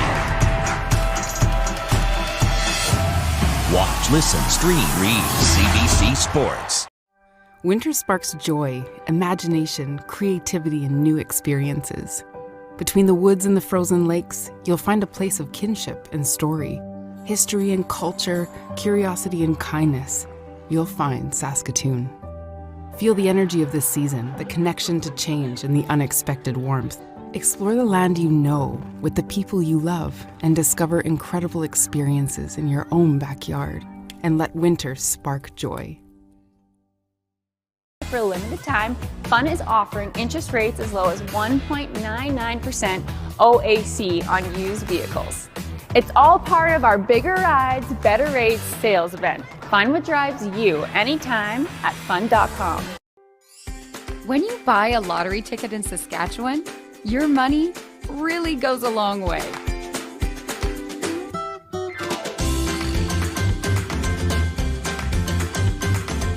More than 12,000 sport, culture, and recreation groups receive funding from Sask Lotteries every year. With Sask Lotteries, everyone wins. Of challenging Kamika Bingham's U Sports record of 7:19. Here they are. Let's introduce them quickly. In lane number 1, the Guelph Griffins, Gabrielle Cote. In lane number 2, the RSEQ champion, la championne de la Conférence Québécoise, Donna Ntambue. Lane number 3 of the Toronto Varsity Blues looked great in the preliminary rounds, and OUA silver medalist, Onome Gabinje. Lane number 4, the bobsledder turned sprinter from Calgary, Dawn Richardson-Wilson. Lane 5, defending champion Jacqueline Madogo. Lane 6, Université Laval, Audrey Leduc. Lane 7, Toronto Varsity Blues, Jasmine Liu. And Vivian Agor, the Western Mustangs, in lane 8. An amazing 60-meter that's about to happen. All running under U Sports standard.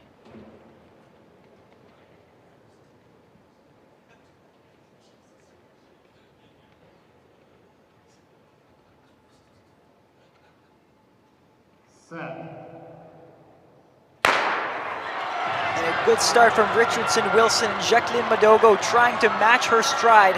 Gabinje running strong, but it's Madogo leaning, taking the win for a second consecutive year. The Guelph Griffin, the gold medalist by a few hundredths of a second. Astrid, what do you think we're looking at for time here? That was an incredible finish there by Jacqueline Madogo. She really pulled away from the crowd at around that 50-meter mark.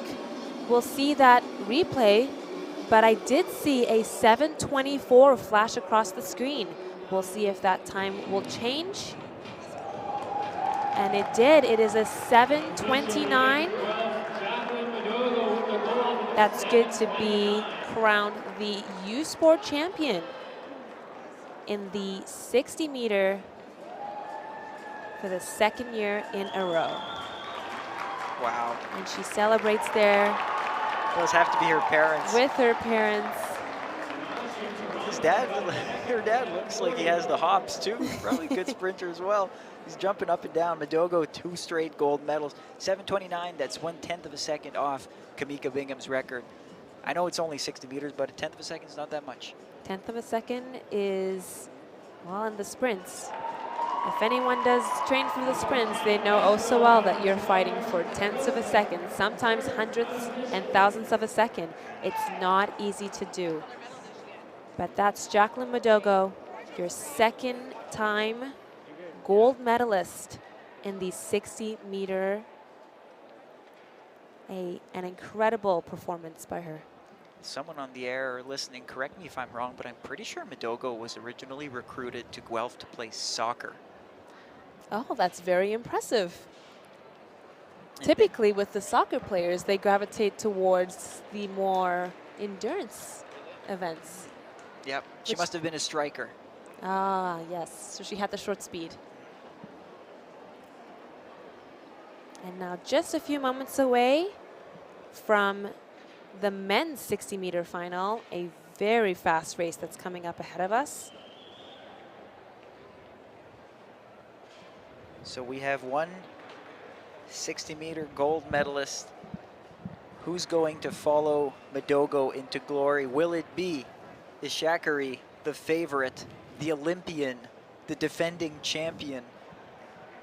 Or is it going to be someone else? Is it going to be the youngster, Storm Zablocki, 18 years old, grew up not too far from here? Or is it going to be the OUA champion, Emmanuel Onyema?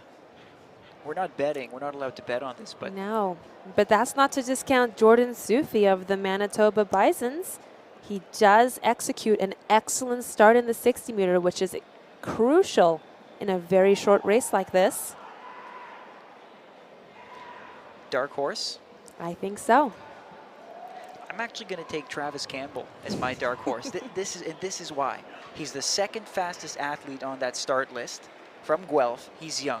He's run a 6:68. Listen to his progression in the last 3 years. 7:08, 6:89, 6:68. He is absolutely on the up. He didn't quite show it in the prelims. But that's precarious, right? It's a short race. Right. And what counts is what happens here in this 60-meter final. And that is an excellent progression over the years for him. It is still anybody's for the taking.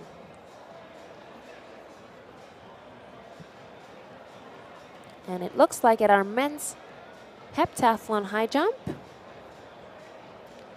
bar is currently still at 175. Or actually, it looks like it is now moving up to 178. And we have meanwhile, three additional athletes who'll be joining the competition now. Also results, Gabinje and Richardson Wilson in second and third, silver and bronze for that 60.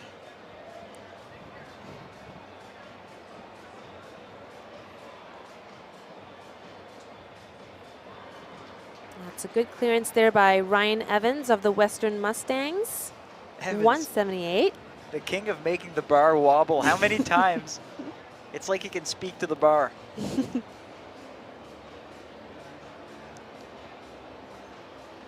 Yep, 178. That's good for 610 points added to his total score.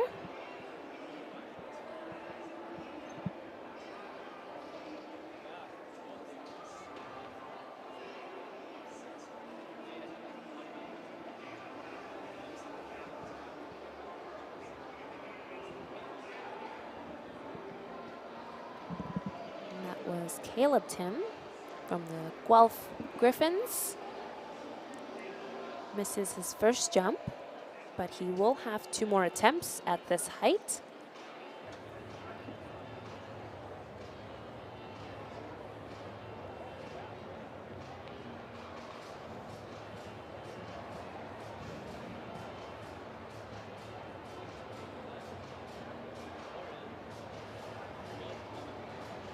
Interesting, Ethan Foster, who we just saw, cleared 172. Probably decided it felt pretty easy, so he skipped 175, and now he's back. And he missed it at 178. Is that a strategy you've done? Because often you see someone enter the competition and stay in for every round, or you want to go back and forth. That's an interesting strategy. Looking at the scorecards as well, it looks like Jake Neufeld did a similar strategy, coming in at 154, passing until 166, and then passing again up until now where the bar is at 178. I think the strategies will differ depending on how they want to approach this competition.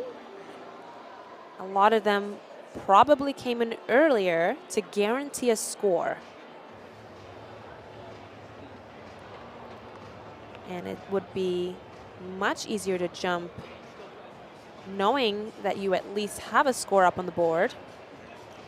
So you could stay relaxed.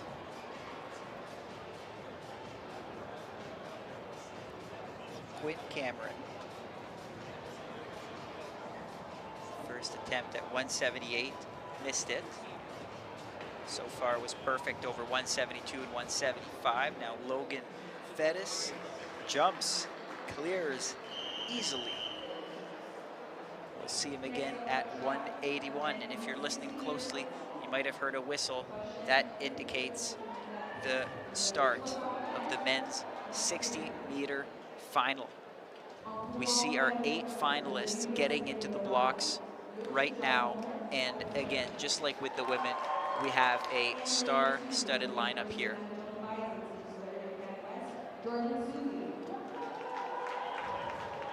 Let's go down our list. In lane number 1, du Rouge et Or de l'Université Laval, Loch Jalmano Alsena. In lane number 2 of the Manitoba Bisons, your CanWest bronze medalist Jordan Sufi. Lane number 3, the 18-year-old from the Regina Cougars, Storm Zablocki. In lane number 4, his teammate, his senior, an Olympian and the defending champion of the Regina Cougars as well, Micherishe Shakari. Now in lane number 5, the OUA champion, the Waterloo Warriors, Emmanuel Onyema. Lane number 6, le champion de la Conférence québécoise de l'Université Laval, Julien Bourgault. In lane number 7 of the Guelph Griffins, with a seed time of 6:68, slower than only a Shakari, Travis Campbell. And to round it out, in lane number 8 of the Alberta Golden Bears, CanWest's 4th place finisher, Evan Esapa. Ladies and gentlemen, this is going to be tight.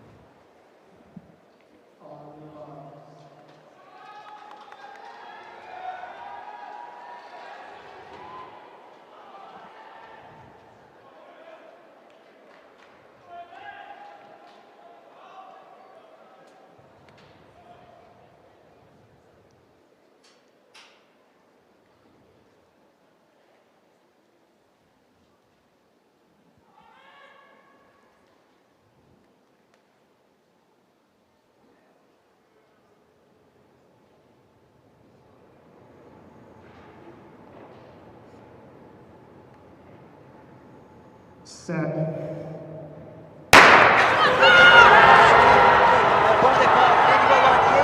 Is just on the shoulder of Ishakari, but Ishakari once again emerges champion.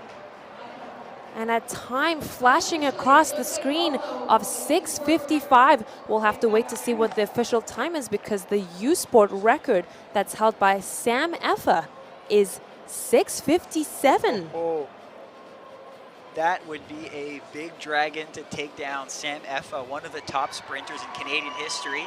What do we have here, Astrid? And it did round up. It is a 6:61, still a very good time, and a slight improvement from his time last year, and I believe another Regina Cougar record for Ushira Shea Ishikiri. And I think that's a personal best for him, and that's tough to hit personal bests when you've already made the Olympics. Wow. Ishakari turning 25 this year. 6:62 was his personal best. So 6:61. And in those sprints, you are fighting for those tenths, hundredths, and sometimes thousandths of a second.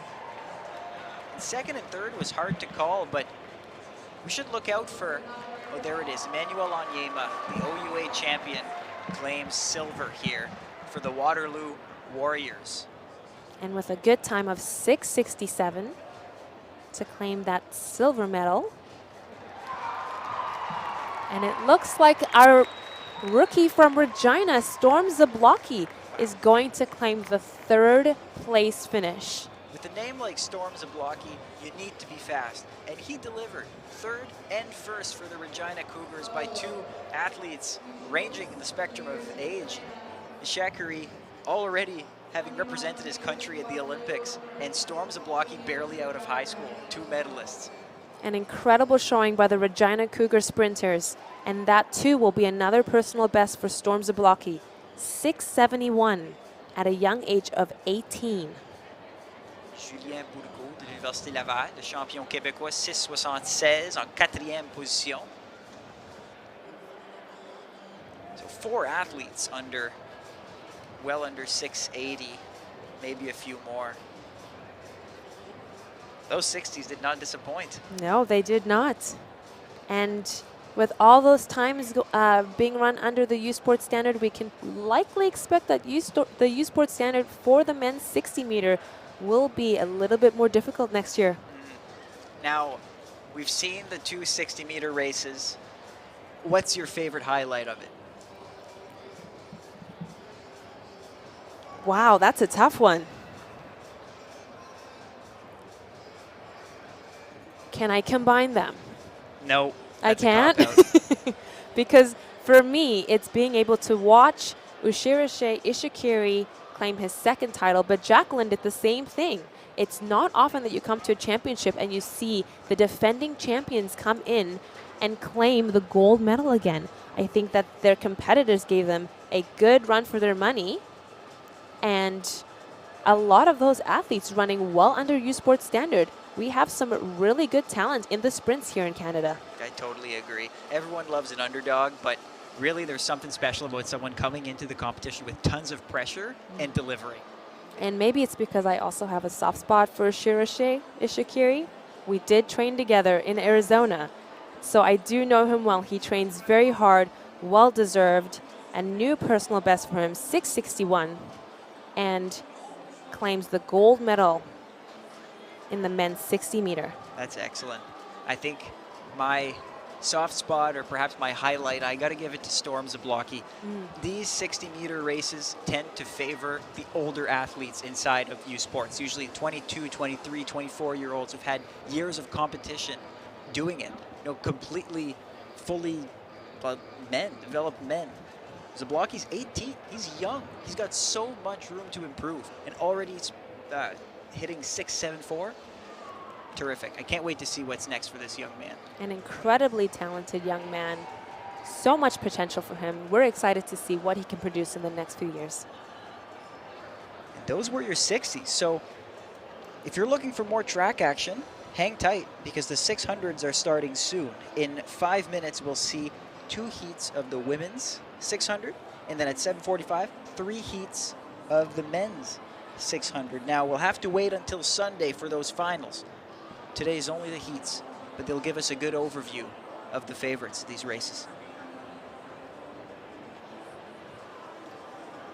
And right now, at our men's high jump for the heptathlon, that's Caleb Tim of the Guelph Griffins, who is over the bar. That would be 178. So he earns 610 points towards his final score.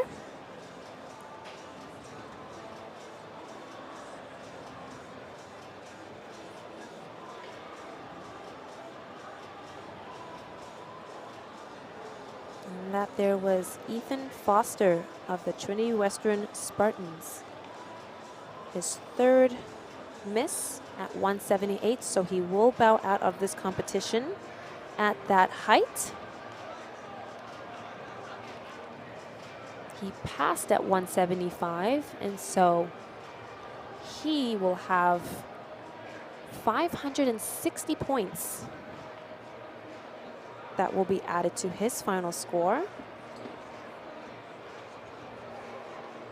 for his clearance at 172. Brandon Gameau, Trinity Western, and he's over.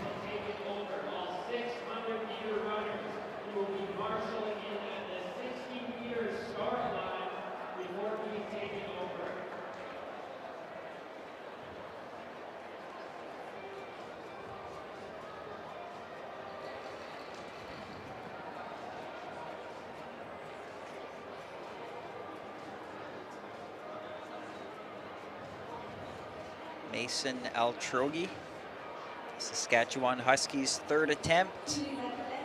That'll be it for him in this competition. Altrogi, an engineering student from St. Benedict, Saskatchewan.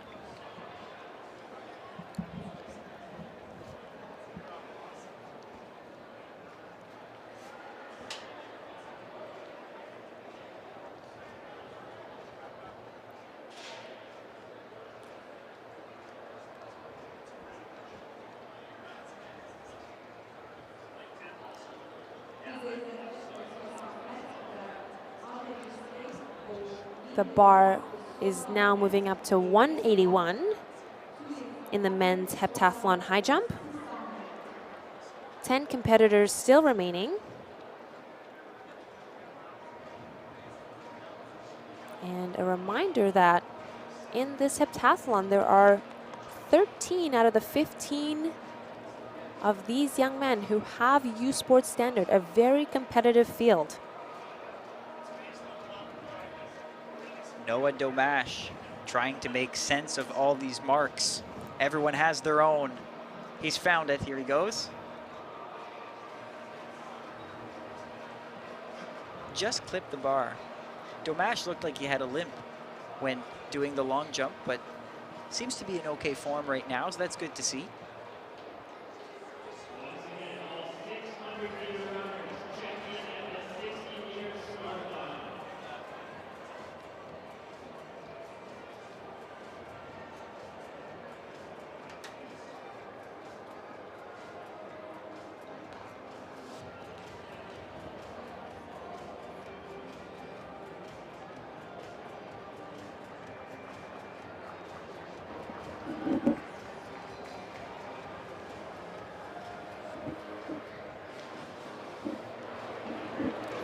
Was Ryan Evans from Western.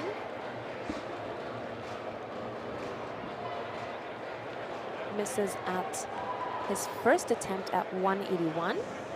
So he'll make some adjustments and have 2 more attempts. This is his first miss of the entire competition. Came in at 166 and was perfect up until now.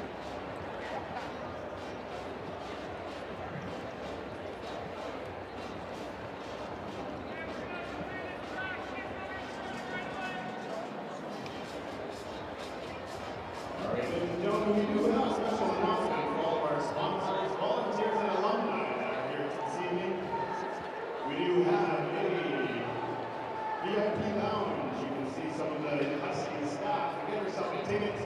And Cameron from Western, he misses at 181 for his first attempt.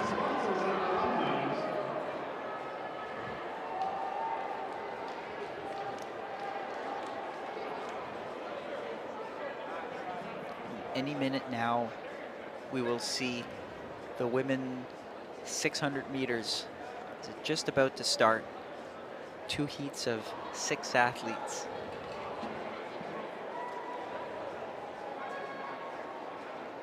That 600 meters is going to feature a long-standing U Sports favorite in Sadie Jane Hickson, the Guelph Griffins, several titles to her name. 600 and 1,000 meter specialist. Hickson will be starting out in lane number 5. The 600 meters is a laned event for the first, I believe,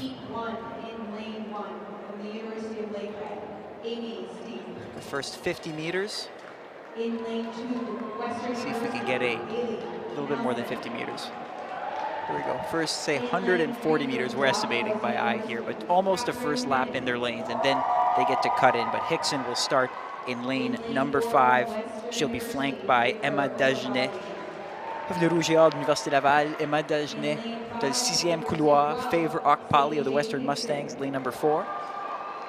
In the inside will be Amy Stye of Lakehead Thunderwolves, Haley Nelson of Western in lane number 2, and Catherine Kennedy of the Dalhousie Tigers in lane number 3. Now, Kennedy received a shout out from none other than her mother. Does that count? Of course it counts. Of course it counts. Absolutely. It's a really great shout out. I probably won't be able to read the whole thing, but I think the highlight is that when she was a little kid, her grandparents would urge her to stop running. She kept running into walls and obstacles and things. Well, it's a good thing she never stopped, because here she is at the national championship, former athlete for St. FX University. She is in lane number 3 now, competing for Dalhousie, a master's student, and they're off. You see Hickson and Dagenet in those outward lanes, the 2 favorites. They've both run under 130 this year, 129 athletes. And Kennedy running strong in lane number 3. And as they cut in, Stye of Lakehead maintains that lead, running strong. First split well under 30 seconds. Hickson follows closely, and Dagenet on the outside. It's a pretty tight pack. Emma Dagenet, Université Laval, prend l'avance. So for these heats, what would the strategy be for these women to qualify for the final? The 600, I think, is a bit too short to do the whole hang back and kick at the end. You need to have space, and so I think running near the front, maybe not at the front, but near the front, kind of like Hickson is doing right now, I think is a good strategy. You want to keep contact with the outside so that you can run around people if they're clogging up that first lane. So here, on voit Emma Dagenet en avant, Sadie Jane Hickson en arrière de l'Université Laval. Dagenet avec un record personnel d'1,29. S'approche de la ligne d'arrivée. It's going to be Dagenet and Sadie Jane Hickson, 1-2, running comfortably here. And I think that's very well executed by the Guelph Griffin, Sadie Jane Hickson. I don't think she strained herself that much for that second place finish. Top 2 get the automatic qualifier, so she did what she had to do.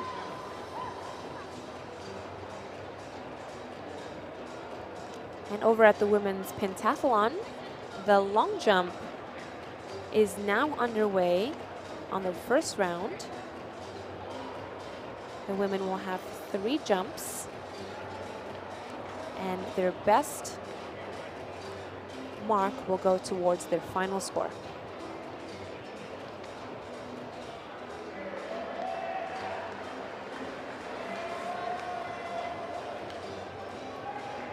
And there it was. What a strong race by Emma Dagenet and Sadie Jane Hickson. 1:31 pour Emma Dagenet. Le chrono le plus rapide de la première vague. Elle va avancer en finale. La finale qui va se contester samedi. Dagenet, la championne québécoise. Hickson, the OUA champion. So we have the RSEQ, the Quebec Conference champion, taking the win, and the OUA champion finishing second. They both qualify. Amy Sty of Lakehead and Favor Okpali of Western are right now on the chopping block, hoping that Heat 2 is not as fast as Heat 1 so that they can have a spot in the final here.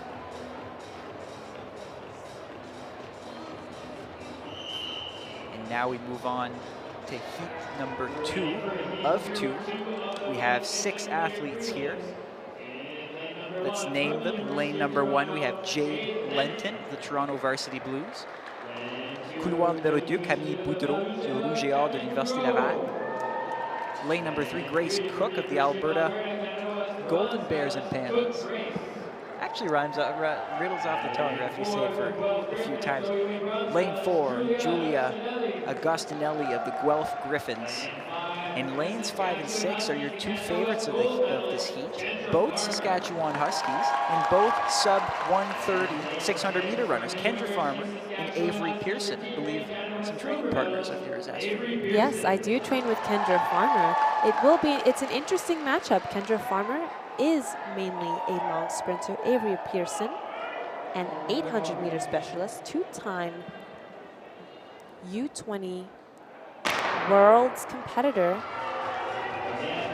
So it'll be interesting to see how they match up in the 600. Kendra Farmer moving up in distance while Avery Pearson is moving down.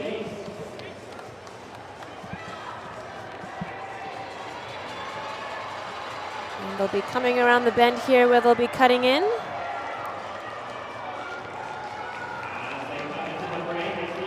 I like this strategy by Pearson and Farmer, working together to clog up the front and control the race. This is what 2 teammates should be doing, and I thought if I'm in this heat and I'm one of the favorites and I have a teammate with me, just take control of the race, finish 1-2, and that's what they're doing. That 1-2 spot gives you that auto-qualifying place in the final. So a good strategy here by Avery Pearson and Kendra Farmer. Now 132 high is that, 133 low is that wild card spot. And so these athletes running in 3rd and 4th are racing more so against the clock than against Pearson and Farmer here.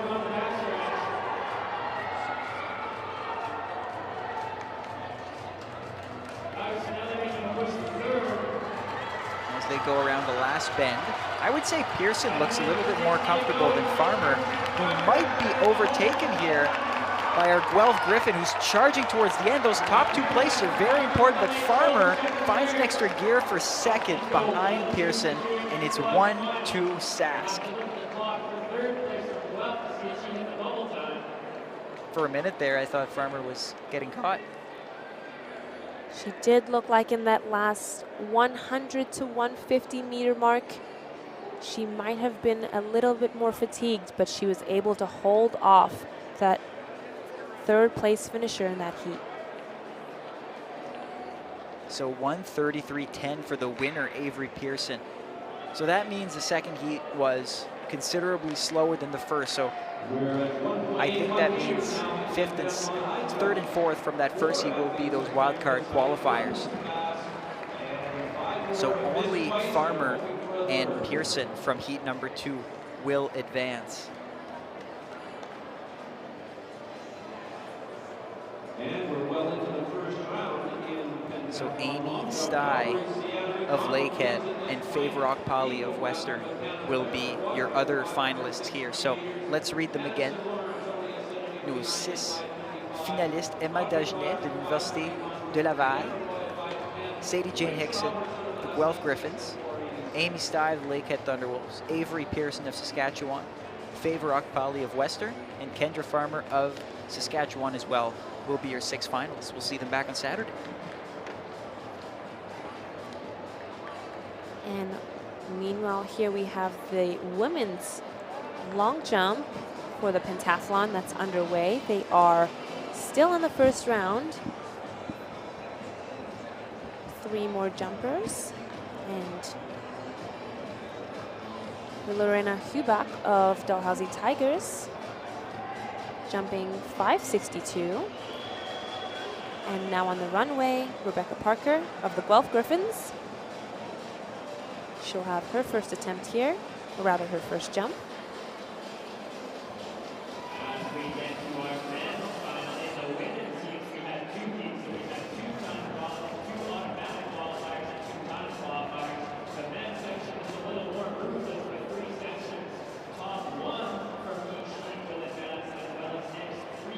So now that most of these athletes have had their first jump, we're at a fair place to tabulate scores, and it's a 4-horse race. It's actually very tight, top 4, and after that, it completely slides. So Madison Lawrence, 3,207 points. She's in the lead. She's leading by 20 points over Sienna McDonald.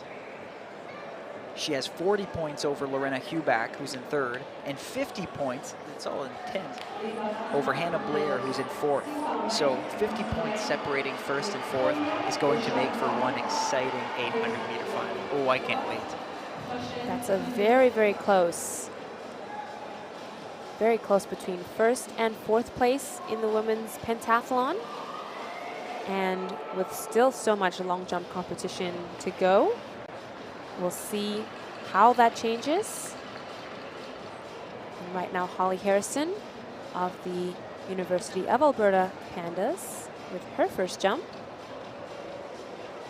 Have you been involved in such close competitions in the U Sports level? I believe I have, but while I was in competition, I never ever knew where I was points-wise. It was only ever really told to me when we were about to do the 800, so that I had an idea of where I was. Is that common? I'm not sure. I think maybe it was just me, but I was very focused on a lot of other things, and so it never occurred to me where I was until I was lined up for the 800. Interesting. I feel like I would be all up in the points all the time. So do you think these athletes are like refreshing their phone all the time to just see where they are? I'm sure they could do that now with how great our live results are. But not even like 5 years ago, it would have been harder. No. That Yeah. changes the competition a lot. This is Jolie Welburn. She's an excellent long jumper. I suspect that the record for the long jump, the U Sport long jump for the pentathlon, could potentially fall.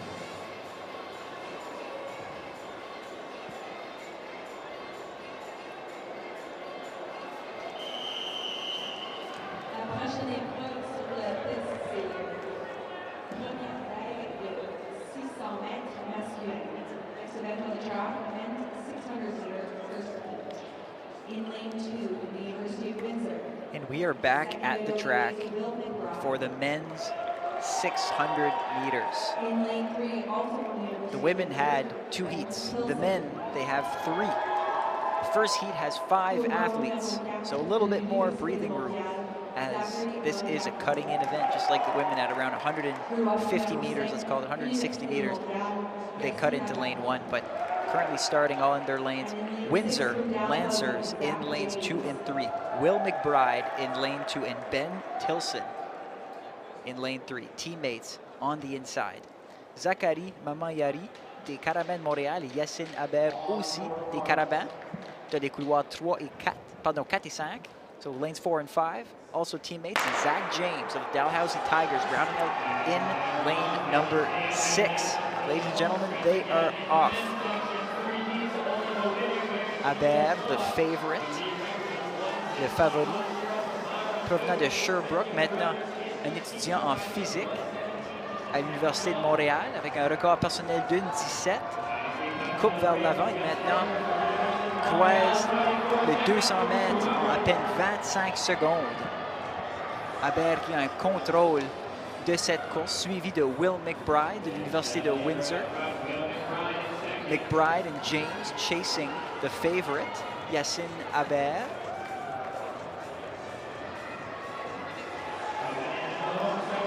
And as he gets near 400, let's look at this split here. This is no joke, ladies and gentlemen.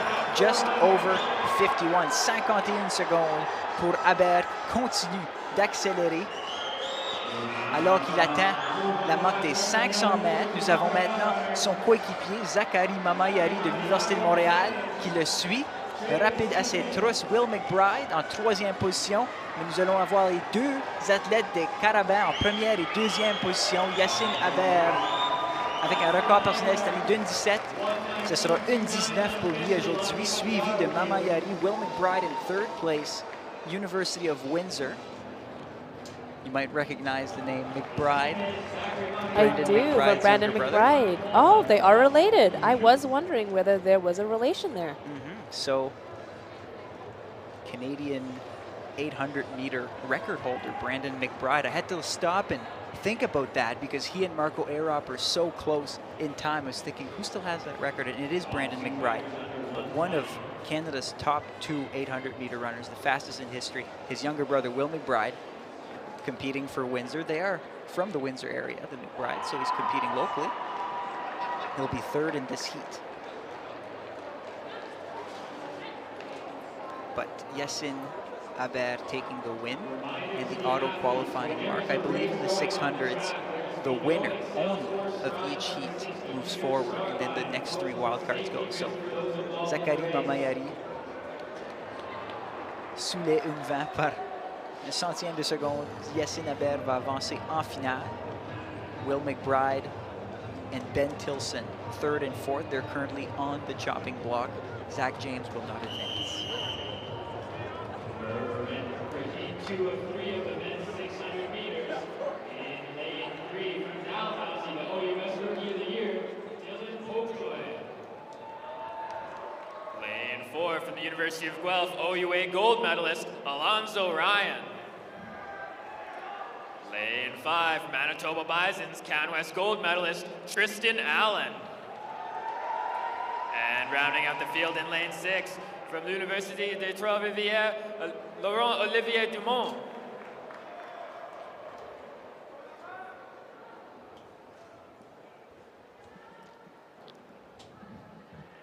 On your marks. Now heat 2 of the men's 600 meters. Stand up. No charge. And now one small break as we're waiting for our start list to load, but I think I spot Alonzo Ryan of Guelph.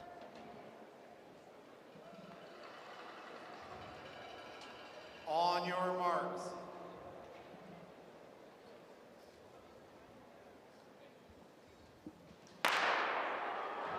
And they're off heat number 2 of 3, men's 600 meters.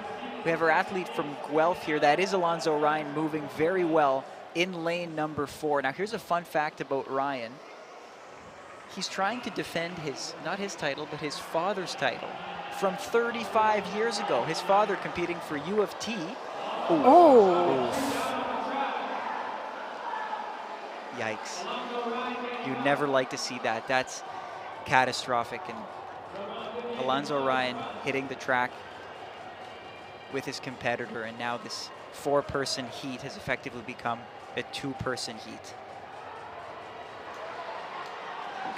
Now these 2 athletes remaining are now racing against the clock, crossing in 51 mid, a little off Habert's pace here.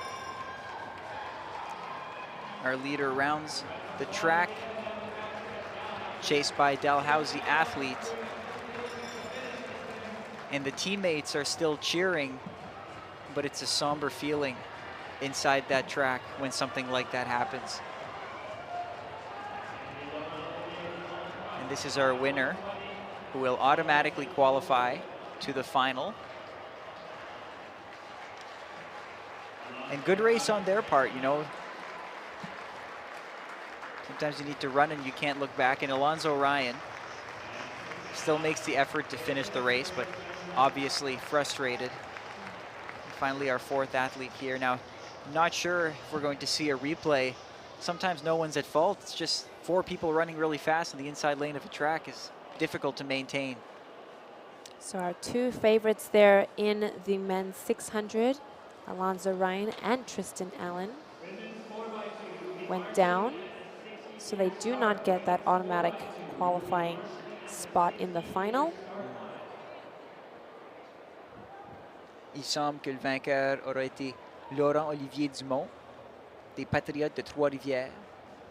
So that's our winner, Laurent-Olivier Dumont, and Dylan Popejoy of Dalhousie second. But for those two gentlemen, Tristan Allen, who had hit 117 this year. 117 mid, that's no joke.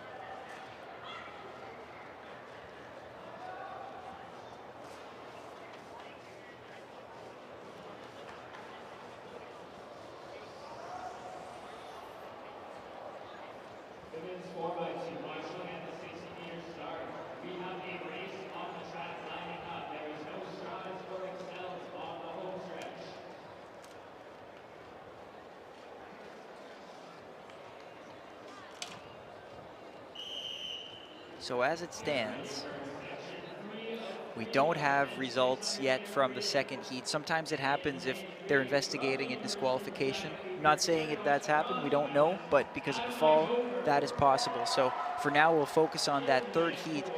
I think for these athletes, the guideline is clear. Try to win. Try to win. If you're first, you qualify. Simple as that.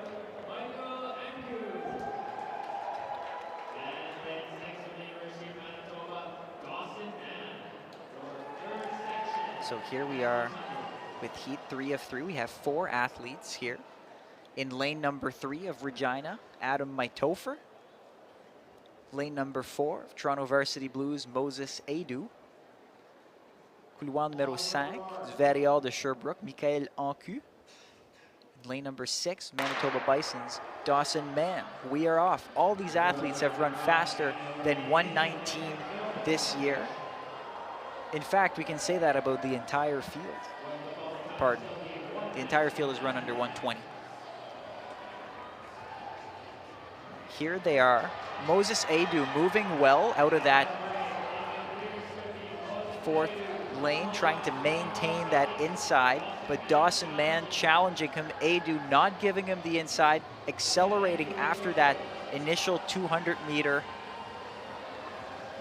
lap. And now hitting the halfway point. It looks like Mann is just trying to overtake him, but is lacking a step on Aidou. Whereas Michael Ancu of Sherbrooke looks to overtake him. Il semble que Michael Ancu essaie de prendre l'avance, mais encore une fois, Moses Aidou garde l'intérieur. I know it's a difficult moment here. The athletes have to be careful to stay on their feet, but Ancu is now taking that lead, and Dawson Mann for the entire race running on the shoulder of the leader. It's just the leader's been changing, and Ancu maintaining that lead. L'athlète du Varial de Sherbrooke prend la victoire en 1:20. Donc il va se qualifier pour la finale, while Dawson Mann of the Manitoba Bisons will wait to see if his time was good enough. Oof, rough heats. That is a disappointing result in the second heat for the men's 600. For 2 of our runners.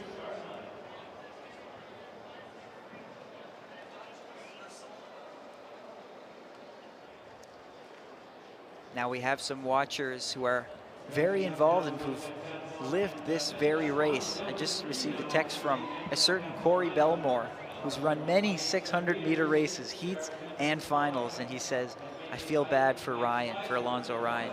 Yeah, wants to see a replay of the race, and so do I. I'd love to see what happened there. You know, 4 bodies moving fast in lane number 1. Tough to stay on your feet. Well, Corey, let's hope to see a replay here. I'm not sure if Corey has ever fallen to the ground during a 600, but I know many have, and when you're moving that quickly, it can't feel good.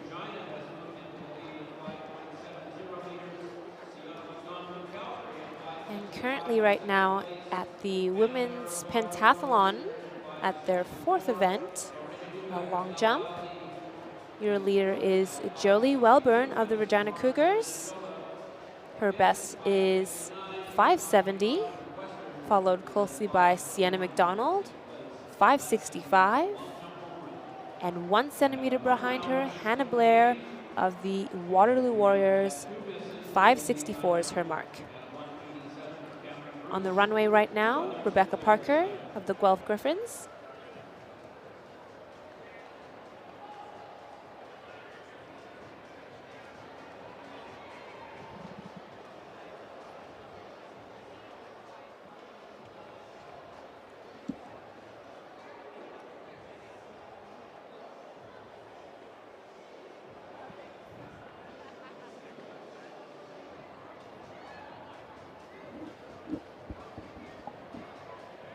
White flag goes up for Parker for her second jump.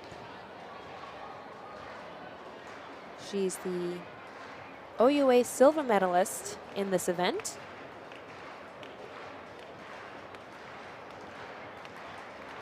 And her first jump was a foul, so their measurement for this second jump,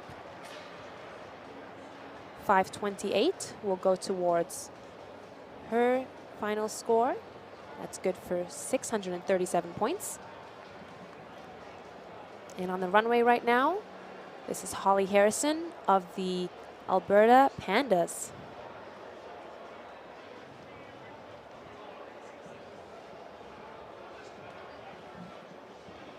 Holly Harrison currently sitting in 6th place in the entire competition.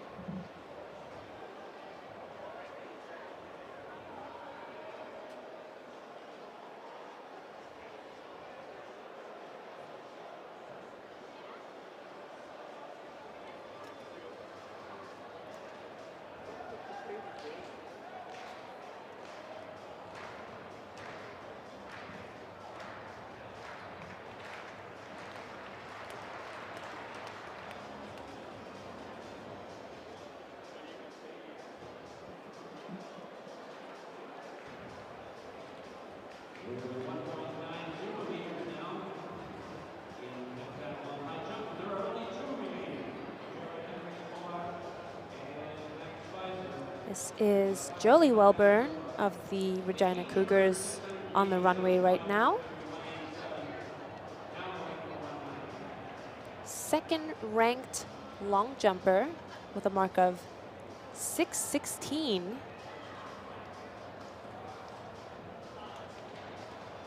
And that's second ranked in the individual long jump. So we will be seeing her later this weekend in that event.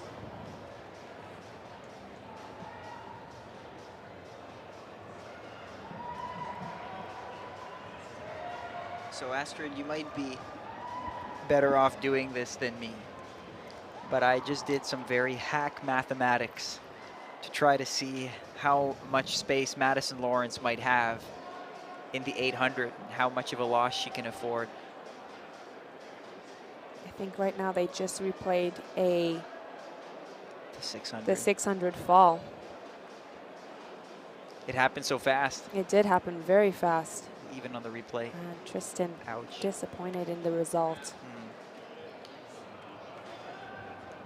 And then that's heat 3. There was even a moment in that third heat where I thought that Adu was falling down. Yeah. I might show that part as well, I think. Anyway, your mathematician skills. Yes, Let's my hear it. mathematician skills. So as the 800 starts in the pentathlon, Lawrence will have an 83-point lead on Sienna McDonald if nothing changes here in the long jump. And I've calculated that translates to roughly 5 or 6 second difference. So it's almost like Lawrence could afford to lose by, call it 4 or 5 seconds. Again, it's very approximate, but that's a pretty good, that's a pretty good cushion, but also the field does expand in the 800 meters, and 4 or 5 second differences are not that uncommon. You see them quite a bit. So it will come down to who's more comfortable in the 800, really. That's correct. That 800 is going to be crucial for the final scores, especially with how close these scores are. that 800 may be the deciding factor on who will be our podium finishers. And right now, on the runway, this is Madison Lawrence. She is a 6-meter jumper as well.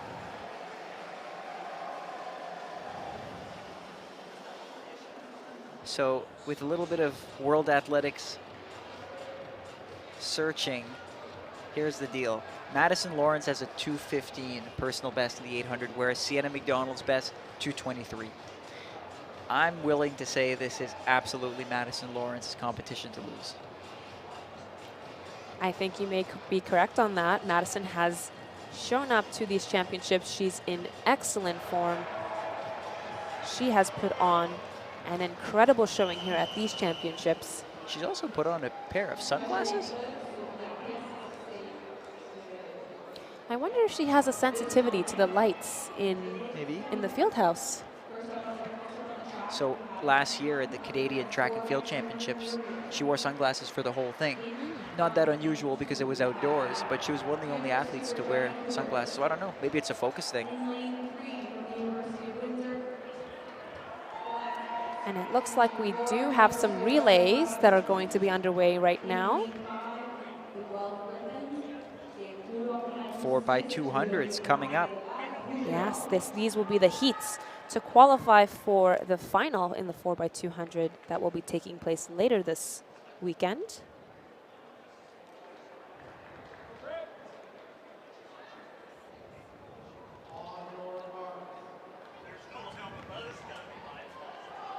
Have you done a 4x2? I have done the 4x2.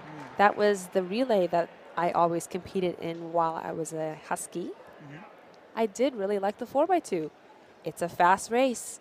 And the thing about the 4x2 is it is unpredictable. When you have athletes moving that fast, anything can happen. So what's the secret? Get out ahead. That's the best way to do it. Because once we start getting to those exchange zones, there'll be a lot of crossover with athletes, especially when they start lining up those second runners, second, third, fourth runners. So that's why some of the teams put their first athletes not last, but first. Or their fastest athletes, I should say. Zoe Sherrar, we see here from Guelph, is going to be eyeing that 300-meter U Sports record later on this weekend, and she passes the baton to her teammate ahead of everybody else. That's Jacqueline Madogo. We know her. Fresh off a 60-meter title. And the Guelph Griffins are coming into this 4x2 competition ranked first. The goal here is to get that baton around the track 4 times clean. And if they can do that, they will qualify for the final this weekend. And the Griffins 2 full seconds faster than the second seed in this entire competition. 1:35.54 is what they've achieved so far this year. If we look at the records, we'll retrieve them in a sec. I don't think that's very far.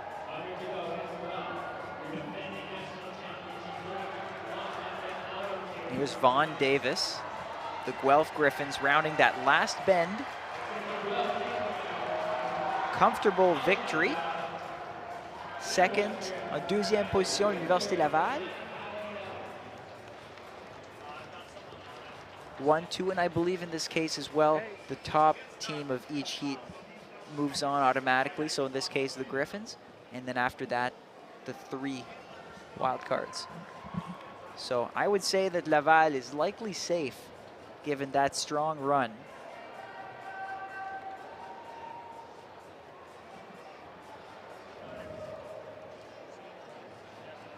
Currently on the runway for the pentathlon long jump is Nikita Bradshaw from the Trinity Western Spartans.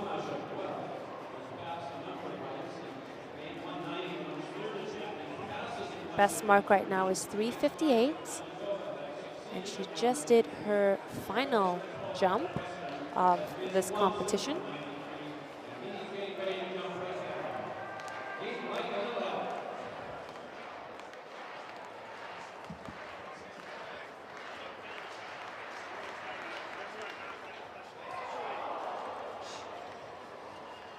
So strong showing by the Guelph Griffins in that first heat. They, in fact, hold the record, the U Sports record, and the team is almost identical. The record was set last year by Madogo, Sherrar, and Davis, who we've all just seen on this in this heat. Last year they were also with Morgan Bing, and that was a time of 1:36.20. So quite close from what they hit this year, and they've already run faster earlier on in the season. They've run in the 1:35, so that 1:36.20 will be in jeopardy in the final.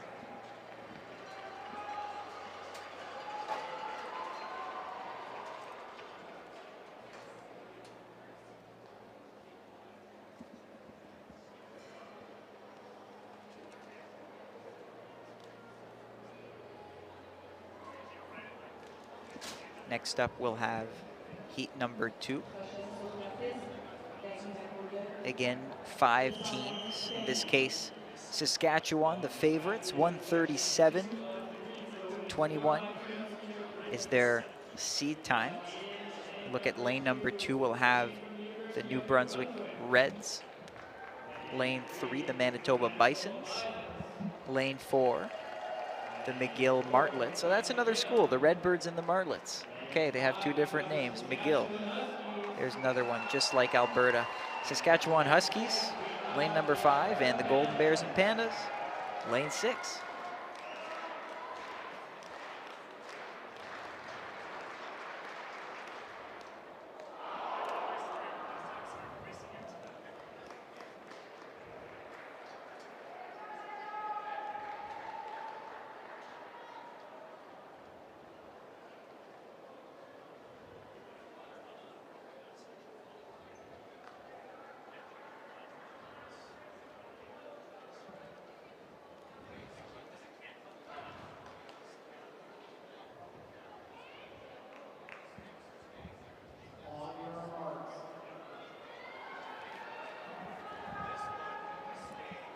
And this is heat 2 of 3 for the women's 4x2 relay. The favorites being your University of Saskatchewan Huskies.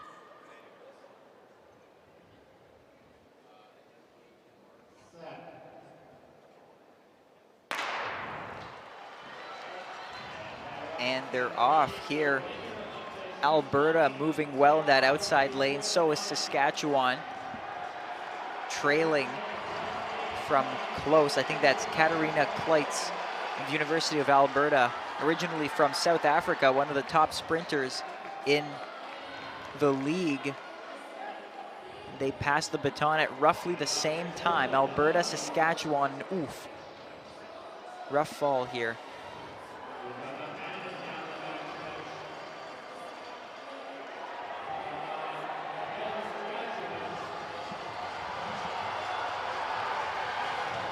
See the fans getting into it in that far corner. That's Alberta maintaining the lead as they pass the baton. Saskatchewan chasing closely. McGill in 3rd. But now they've grown the gap. Alberta, Saskatchewan, Battle of the West. That 3rd leg is hotly contested. One last stretch, passing it to their anchors respectively. Saskatchewan trying to overtake, but Alberta slides just wide.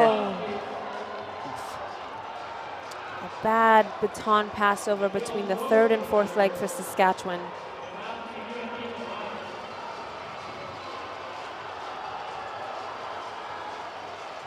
Saskatchewan but not giving up. A very good run here by Grace Igbiki of the Saskatchewan Huskies.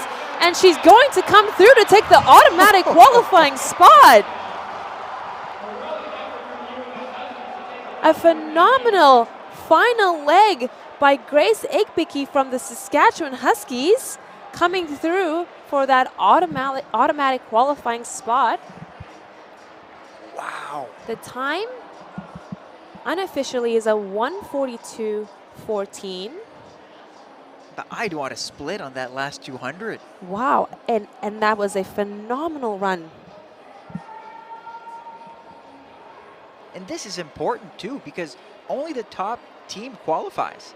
Like, second place here might not make it into the final. That's right. And for a lot of, well, I think for the women's team, the Saskatchewan Huskies did not run all of their #1 sprinters. Probably thinking that they had it in the bag. They're by far the best seeded team, but look at that. Just this exchange just wasn't working. Alberta was a little bit in the way. They crisscrossed. Wow, an excellent run by the fourth leg there for the Saskatchewan Huskies. Oh. Just goes to show that exchanges really matter, but look at that, 142.17 for Saskatchewan, 142.42 for Alberta, and I don't know if that's going to be enough to qualify. We'll have to wait and see. We have the third and final heat for the women's 4x200 relay.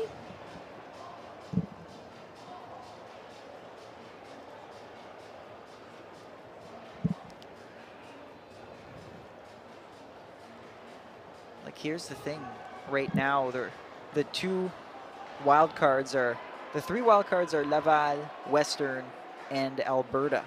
And so if the second place team finishes in a faster time than 142.42, Alberta's out. Saskatchewan will have stolen it. That's right. Laval's 139.47 most likely guarantees them a spot in that final.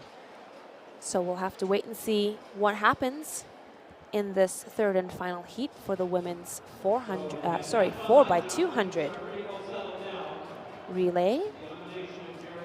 In the meantime, over at your men's heptathlon, we're down to one high jumper, Max Spicer. Looks like he's going to be making an attempt at 199.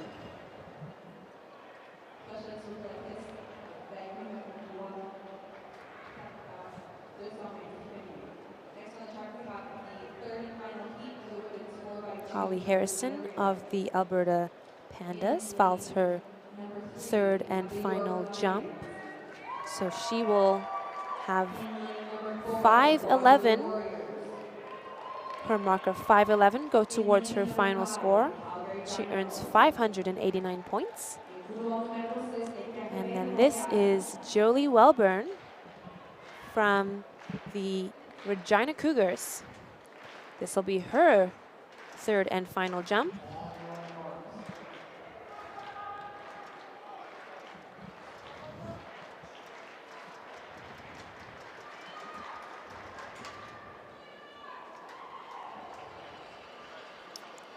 And that's a good jump there by Jolie Welburn.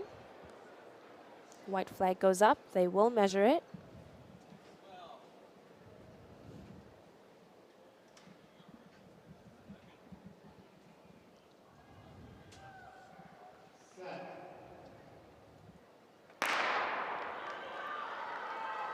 Heat number 3 of 3. Women's 4x2. We have York in lane 3, Waterloo in lane 4, Calgary in lane 5, and Montreal in lane 6. Now, Calgary and Montreal both have dipped under the 140 this year, 139, and the mark to beat as a wild card is 142.42. So if you win this heat, you're going to the final for sure. If you're second, you need to be faster than that time. L'Université de Montréal semble dominer cette vague. Jusqu'à maintenant, c'est Langdon en avant, suivi de l'Université de Calgary. Calgary running in second, Waterloo trying to bridge the gap.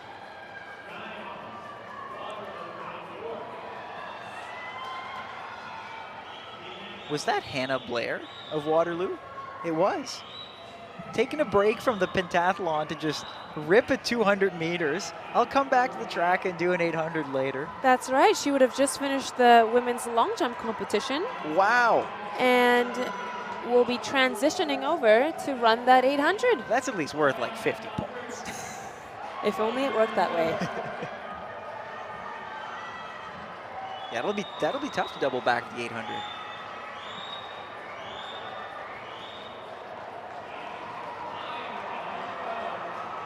Voici l'Université de Montréal à l'intérieur. Refuse de se laisser surclasser par l'Université de Calgary. Voici les Carabins en 1:41, 1:41 roughly, unofficially for Montreal. So it looks like Calgary will be right around that 1:42.42 wildcard time. It's going to come down to tenths of a second, perhaps hundredths, I think.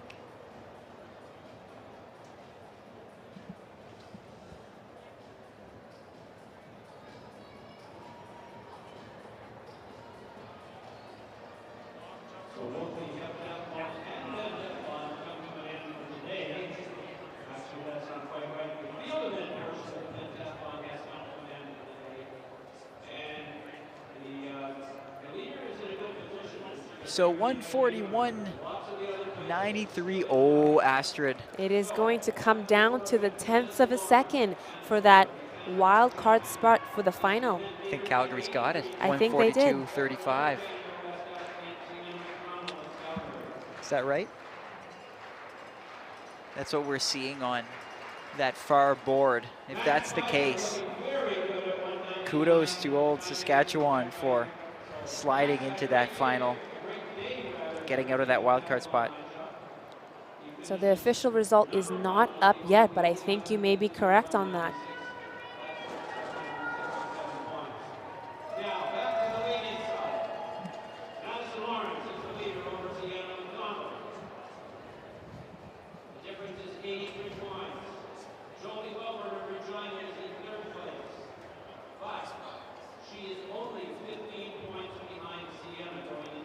So Guelph, Laval, Montreal, Saskatchewan, Western, and Calgary, I think, will be your 6 teams moving on.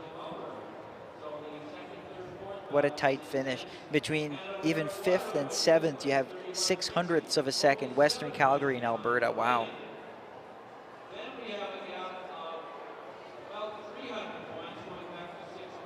And the women's pentathlon long jump has concluded. Our final jumper was Jolie Welburn in her third attempt, or third jump, jumped 594, which is a new U Sport long jump pentathlon record. Wow.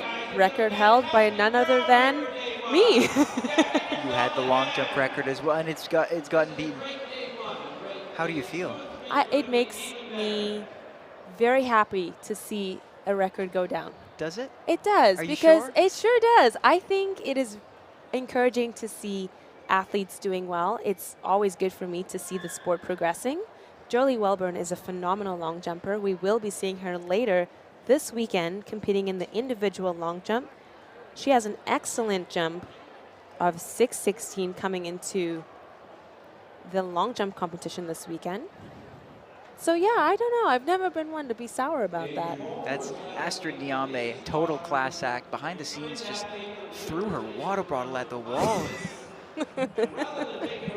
Gee, wow. Wow. Well, no, I think you got that right. You know, it's hard to see your record going down, but you've been there. You know how hard you need to work to get there. So you can't help but cheer for the person who just got you. Absolutely. Jolie Welburn from Regina, with the Regina Cougars. Phenomenal young lady. And she is going now into the final. In third? Yeah, Is that right? the Wow. final event. She is now ranked third. Your second place going into the 800 is Sienna McDonald from Calgary.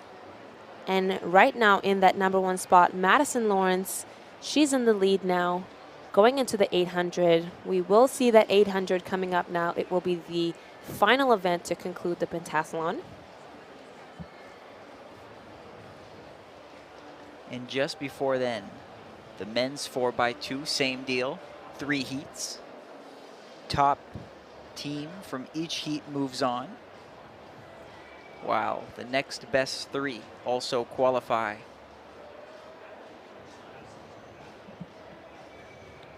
4x2s and then an 800, and then that'll be day 1.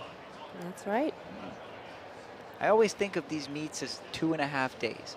Thursday and Friday are long, action-packed, and Saturday is very intense, but half the time. 12 to 4, 12 to 5. Mm-hmm. So this was our first full day here at the track. And it looks like the men's heptathlon has concluded for the day after 4 events.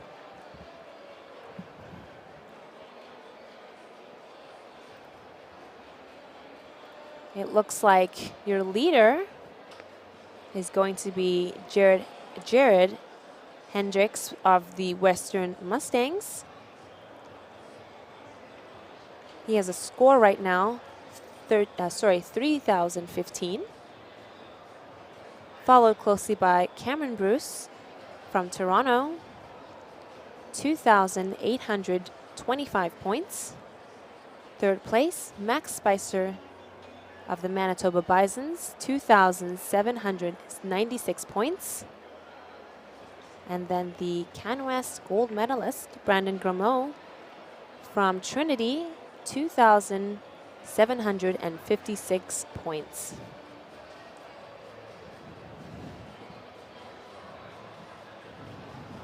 So here we are, 4x2. Every team faster than a minute 30.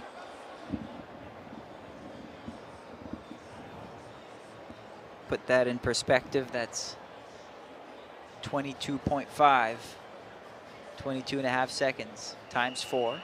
We have some fast athletes around. The top seeded team actually is going to be in this first heat. Who else but the Guelph Griffins? 1:27.11 is their best time of this year.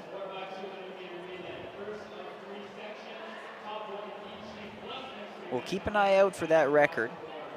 Still, it's a long-standing record, the men's 4x200 meter record from 2012, Ottawa. The McKinday brothers, Devin Biaggi and Robertson, closing it off 1:25.65. That's a very strong record. Many of those athletes ended up making waves on the senior fronts as well, so that one will be hard to beat. But let's keep our eyes open for Guelph here. They have 4 of the top sprinters in this competition lining up. Daniel Harper will pass it to Marcus Penaloza-Bankwa. Will pass it to Teal and Spicer in 3rd and 4th. So this one will be fast. We have Trinity Western in lane 3. Waterloo Warriors in lane 4, kicked off by Emmanuel Onyema from the 60 meters, our silver medalist, and Calgary Dinos in lane number 6.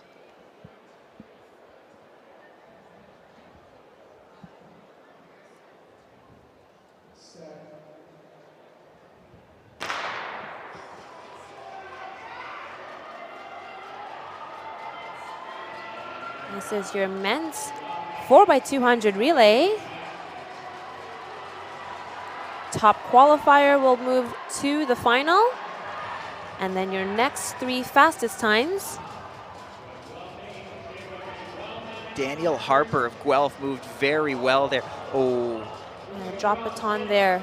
Disaster. Now, because he didn't leave his lane, because the feet didn't move, he can still run, but now they're assuming a major deficit. And you look at Penaloza-Bankwa here, you may wonder, why is he running in the 2nd lane? It's because it's so hard to make those turns when you're moving that quickly.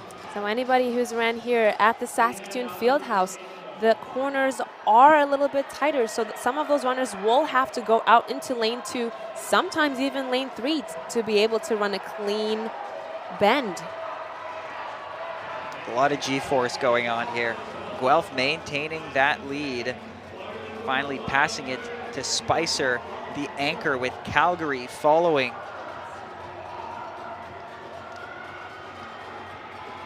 There's a good 10 meters, 15 meters between each team. But Guelph is struggling to even place 1 foot in that first lane. They're covering more than 800 meters total, but they preserve the win. Calgary, a good finish there by Kali of Calgary. Doesn't look too pleased with His anchoring leg, however, are hovering around 128.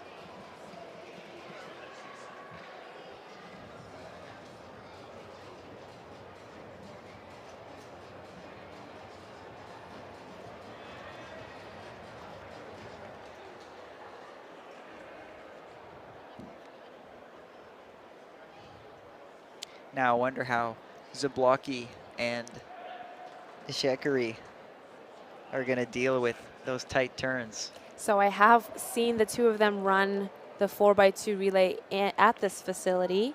Zablocki is one of those runners who will venture out to lane 2 to be able to clear that corner.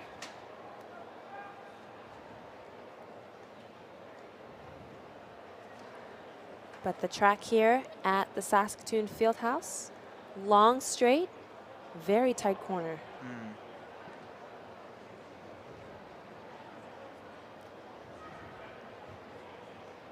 128.99 for the Guelph Griffins, 129.37 for the Dinos, 131.10 for the Warriors. So I'd say the Dinos are in a fairly good shape. I would agree with that. I think that's a good, solid time, potentially in the running to make it through to the final. So we'll have to see how the second and third heat play out. This second heat, arguably the most exciting of them all, with Ishekari and Zablocki together. What are we seeing on the field stream here? What's happening? Looks like some of your University of Saskatchewan Huskies all lined up around the track to cheer on their teammates that are running this 4x200 relay. Is that the mascot? The husky, Little husky? mascot? Yeah. I guess the little husky is the mascot. We do have a mascot. He's just not at the track today. Another commitment. Will he make an appearance on Friday or Saturday? I sure hope so. That would be great.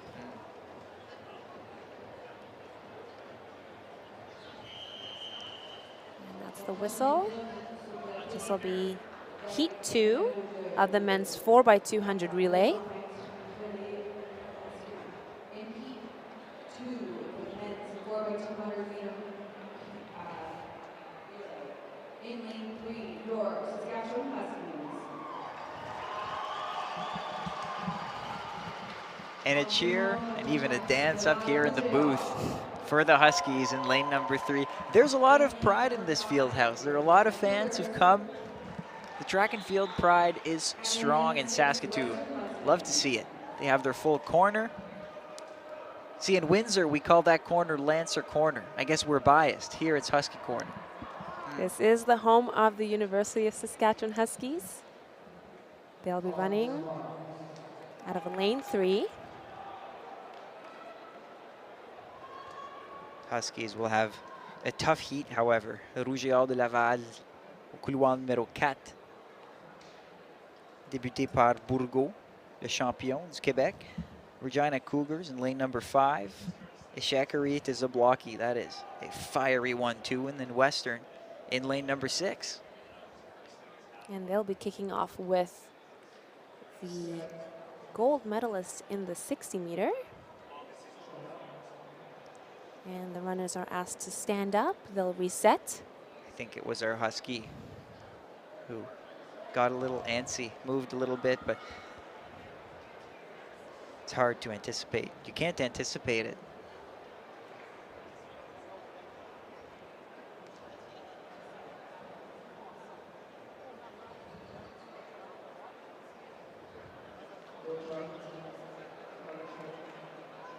Green card goes up, no charge to the field. So we'll reset here. Again, that's lane 3, Saskatchewan Huskies, lane 4, Laval, lane 5, Regina Cougars, lane 6, the Western Mustangs.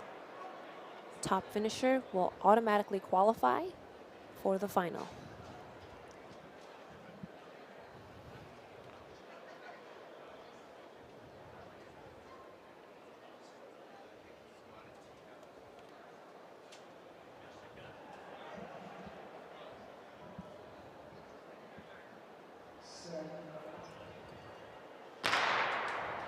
clean start here. Out there on the outside, Ushirashe Ishikiri, your gold medalist in the 60-meter, out in the front. And he'll be passing off here to the bronze medalist, Storm Zablocki. It's a good 1-2 for Regina. Let's see, Zablocki cutting in. It's also good to have your two fastest runners 1-2 because they don't have to deal with those tight turns. Look, Zablocki. Zablocki out in lane 2 to round that corner. Good exchange. Regina keeps going. Ooh, some fumbling behind. But they all manage to stay in the race, just lose precious hundredths of a second while Heidel carries on forward. And he is the silver medalist in the 60 hurdles from the Can West Conference Championships. And a fall out there.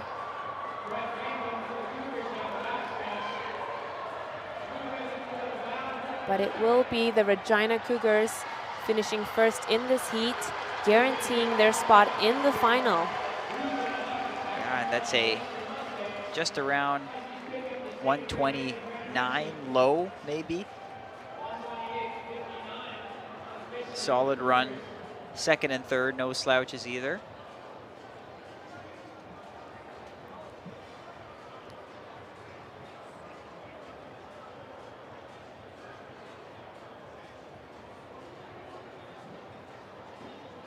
Shaqiri really made his move on that last turn. First to pass is Zablocki, and then the rest is history. A very strong first and second leg there by the Regina Cougars.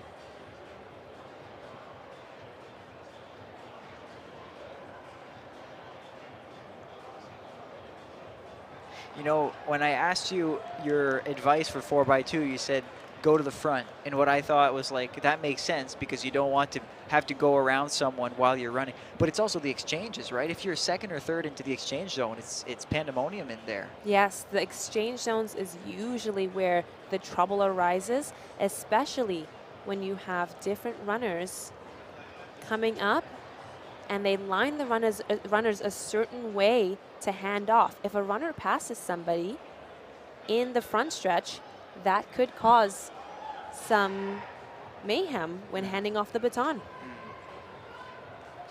See, Regina out in the front didn't have to deal with any of it. Put almost 2 seconds on the second place team here. So we'll see them again in the final. And it looks like the third and final heat is getting ready here. So here we have Regina, actually the fastest time so far out of the heats. And your top three are Calgary, Laval, and Western. They're the three wildcard teams. Whoever wins that next heat will automatically advance, and then we'll have to see who the wildcards are. But Calgary, Laval, and Western still sitting pretty right now.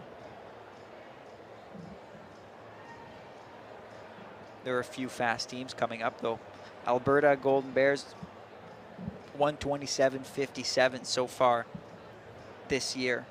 That is quick. Manitoba Bisons, same thing, 127.95.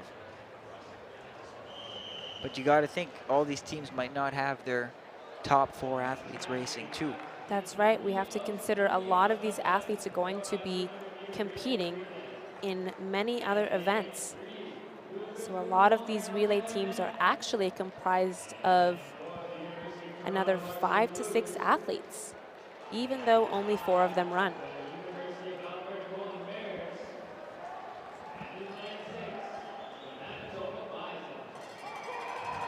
So for a team to make it into the final in a wild card spot, they need to run 130.82. That's Western. That's the slowest wild card right now out of the 3. So the winning team of this heat goes in, second place goes in if they're faster than 130.82.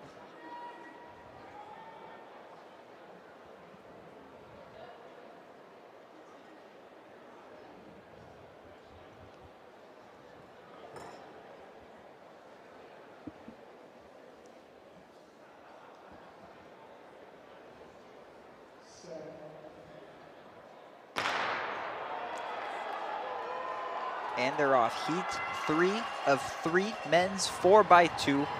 Prelim round, Manitoba is out hot. Alberta trailing them and slowly overtaking them. Oh, what a very strong first leg there by Alberta. We'll see how this exchange goes. That's Evan Isapa, I think, from Alberta, who passed it on to his teammate. Cutting in is coming quickly. Looks like Alberta is taking control of it. Manitoba with a 1:27 seed time. They have a lot of work to do.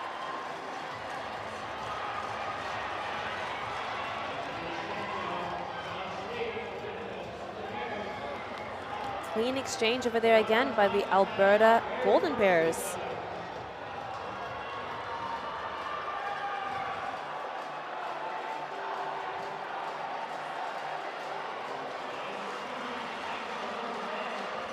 That's it. Manitoba overtakes Toronto in second place. 1:30.82 is that magical mark to make it into that final, because right now it looks like there's no question about who's going to take that automatic qualifier. Alberta looks strong, but Manitoba charging. They're racing against the clock. That anchor runner rounding that last bend. Alberta charging towards the finish. That'll be auto qualifying for them. And I think Manitoba's, they ran fast enough to make it, and I think Toronto as well. Unofficially right now, time is coming up as 1:25.56. We'll see how that changes. That's a very fast qualifying time. Yeah.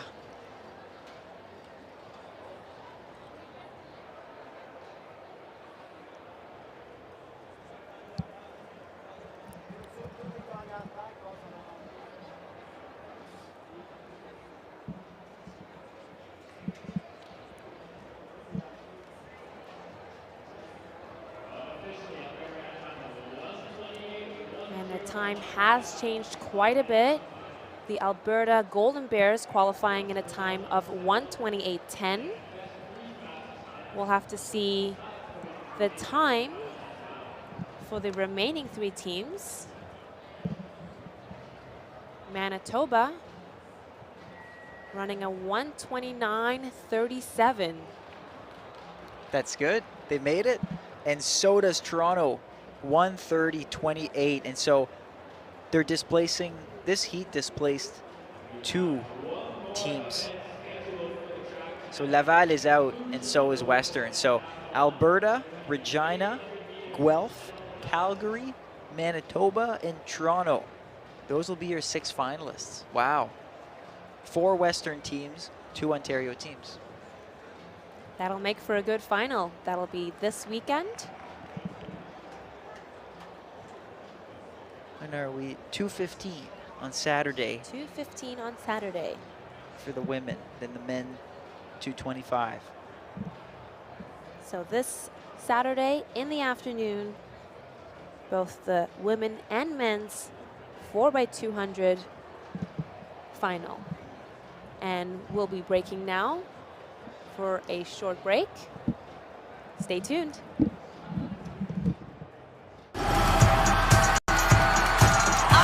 Unbelievable! History has repeated itself! Get the stories behind the glory. Watch, listen, stream, read CBC Sports. Winter sparks joy, imagination, creativity, and new experiences. Between the woods and the frozen lakes, you'll find a place of kinship and story, history and culture, curiosity and kindness. You'll find Saskatoon. Feel the energy of this season, the connection to change, and the unexpected warmth. Explore the land you know with the people you love, and discover incredible experiences in your own backyard. And let winter spark joy. For a limited time, Fun is offering interest rates as low as 1.99% OAC on used vehicles. It's all part of our Bigger Rides, Better Rates sales event. Find what drives you anytime at fun.com. When you buy a lottery ticket in Saskatchewan, your money really goes a long way.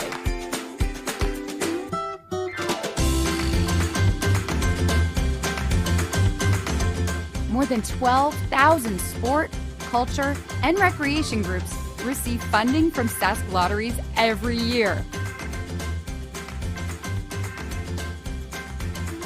With Sask Lotteries, everyone wins. And we are back at the U Sports Championship. I'm Alex Sear. I'm here with my co-host, Astrid Niame, and it's been a long day. It's been an exciting day. We're now deep into this championship. We have one more track event left before saying goodbye until tomorrow, and it is an important one. The 800 meters, the women's pentathlon. This puts an end to the 5-event day that we've been following since 2 p.m. this afternoon. We have Madison Lawrence, the Manitoba athlete, who I think has a stranglehold on this competition. Astrid, you're a pentathlete. Not only a pentathlete, you hold you held 2 pentathlon records. One of them just got beat today, but still, you remain the in-house expert. What are we seeing here? What are we expecting for this 800? Madison Lawrence does put down a good 800, so I would venture to say that she does have this gold medal. That doesn't mean to discount Sienna McDonald, followed closely in second place, and then Jolie Welburn. All Western athletes going into this 800 ranked in the top 3. So we'll see how this 800 meter plays out. It will be important here. 83 points separating first and second. 98 points between first and third. I think it may be a race for that second position. More so for second than for first, I believe. We were doing some loose math here, and we've concluded that for Sienna McDonald to overtake Madison Lawrence and win, she would have to beat Lawrence by roughly 5 or 6 seconds. Problem is, McDonald's personal best is 2:23. Lawrence's personal best, 2:15. So I think that's a very, very tough hill to climb. Lawrence has one of the best 800 meter PBs in the competition. From where I'm standing, it looks like she's the class of the field, and she's really had a great, great day here around the track.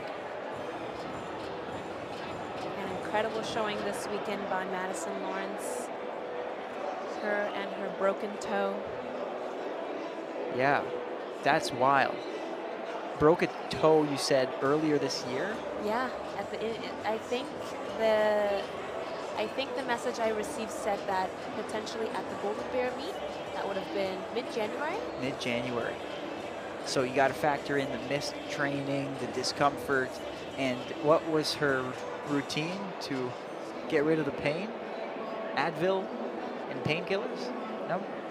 Advil and numbing cream. Numbing cream. The recipe to success. So sorry. Wow, wow, wow. Recipe to success. The recipe to success. Advil and numbing cream.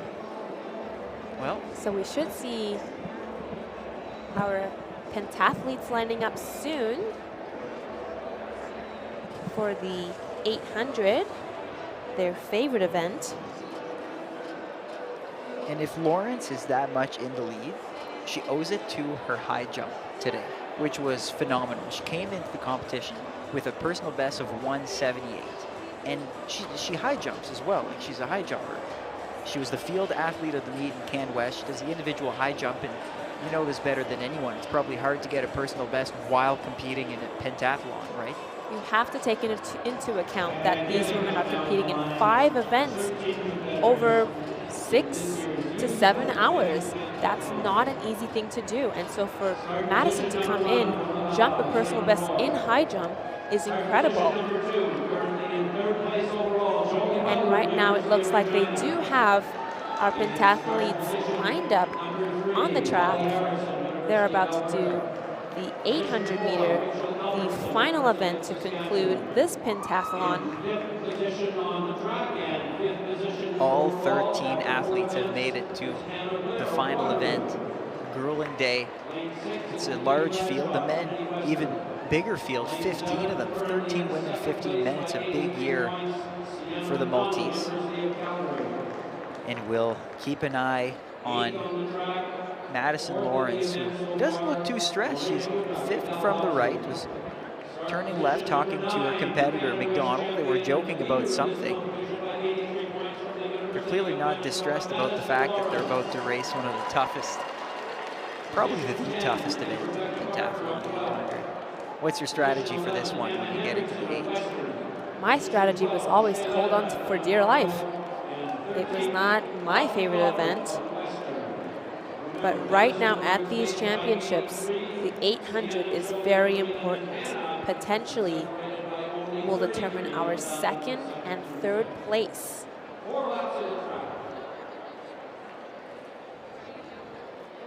And also 3rd and 4th, Lorena Huback is only 26 points behind McDonald in 2nd place right now. I'm sure she's eyeing the medals too.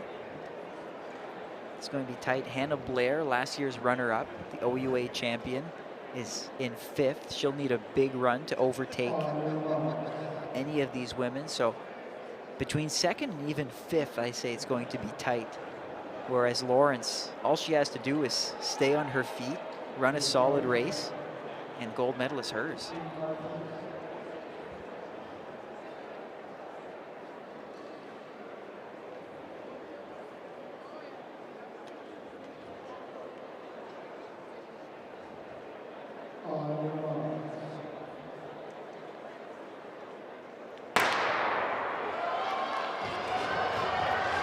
There we have it.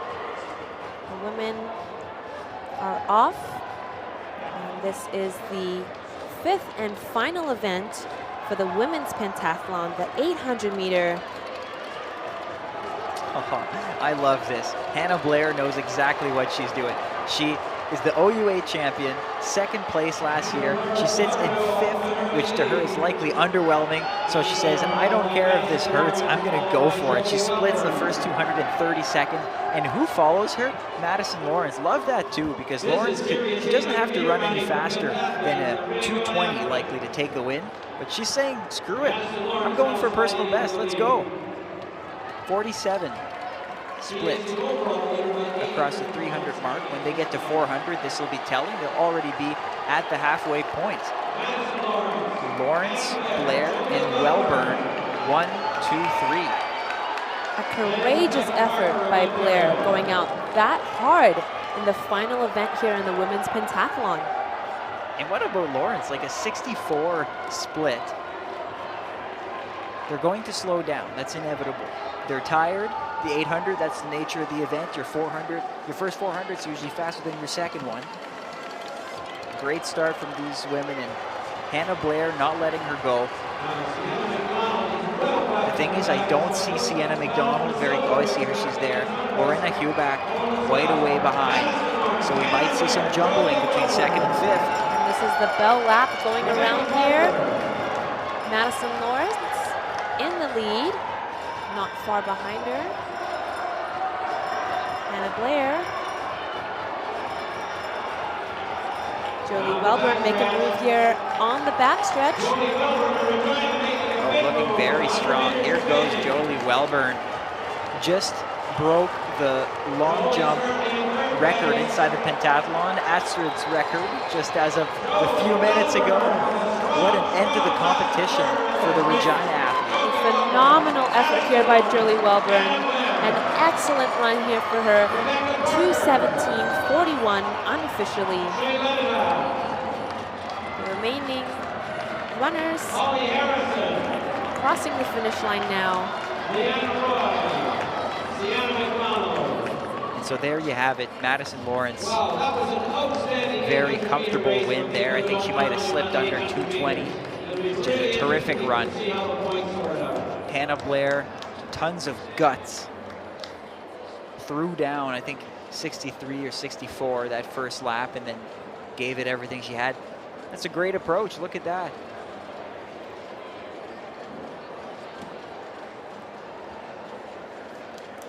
Now we'll refresh our page. Shout out to Athletic Live. The results are very fast. Limiting factor here and there was the Wi-Fi. It was never their website, but we figured out the Wi-Fi as well.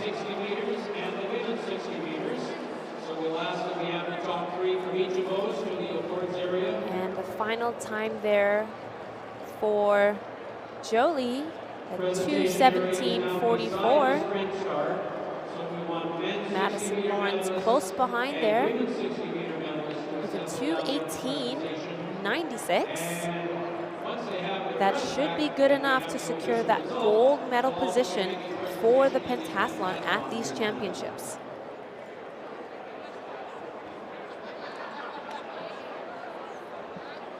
Reminder that the action begins tomorrow with the men's weight throw at 2 o'clock. Pentathlon resumes at 2:45. Wow, and with that, Astrid, our first day is concluded. Put the camera right on Madison Lawrence, your pentathlon champion. Next to her, Nicole Ostertag, also a multi-event athlete. Currently working through an injury, but likely to make a comeback next year. Very, very fine pentathlon performance of 2:17.44 unofficially. Madison Lawrence 2:18.96. Hannah Blair 2:22.22. Really good running, really good 800-meter running. So we're going to take a little break on the mics. We may be coming back for the medals.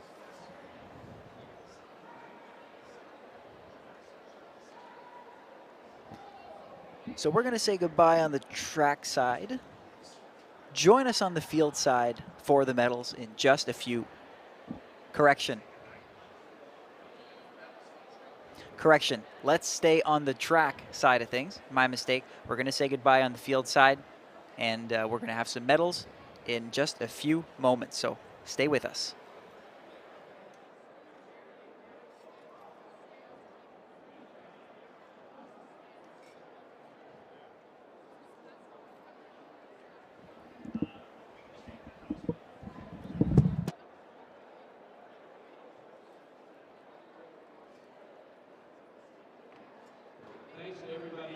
Great appreciative crowd for the athletic performance we've seen here on day one. Again, this is supposed to be the quiet day, but it certainly wasn't.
men's and women's 60-meter medalists to the awards podium at the start of the 60-meter. Men's and women's 60-meter medalists.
We've results now in the heptathlon 800 meters, and that means we have results in the overall heptathlon. We'll ask the medalists to report to the presentation area down by the 60-meter start. Madison Lawrence, Jolie Welburn, and Hannah Blair. Jolie's strong run in the 800 meters moved her from third place to second place, and Hannah Blair's strong lead run, she led the race for most of it, faded a little bit at the end, but Hannah moved from fifth to third as a result of that 800-meter event. Holly Harrison moved up to fifth place, Rebecca Parker sixth, Audrey Goddard seventh, Rachel Albertson eighth. Sienna McDonald held on to fourth place. So Madison Lawrence, Jolie Welburn, and Hannah Blair to the awards area, please. The margin, Madison Lawrence 41-14 to Jolie Welburn's 4,037. That's 77 points. Hannah Blair 39-54 for third place. That's 160 points out of first. Sienna McDonald 38-58 in fourth place. Holly Harrison 35-41 in fifth place. Rebecca Parker 34-75 in sixth place. If we could get Madison Lawrence, Jolie Welburn, and Hannah Blair to the awards podium, as well as the women's 60-meter medalists, Jacqueline Madogo, Oname Jimbe, and Dawn Richardson-Wilson. To the awards podium, women's 60 meters and women's pentathlon medalists.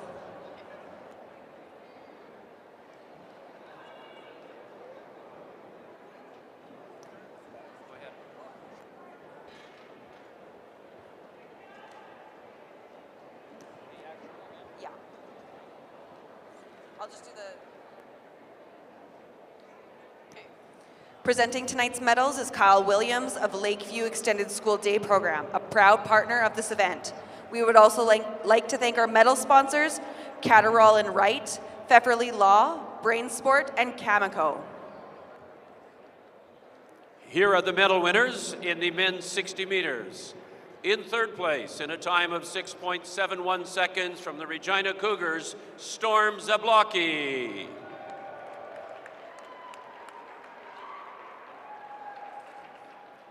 In second place, with a time of 6.67 seconds from the Waterloo Warriors, Emmanuel Onyema. And defending his U Sports Championship with a time of 6.61 seconds From the Regina Cougars, Dushos Itzakiri.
Another phone has been turned into the announcer's table. A phone has been turned into the announcer's table.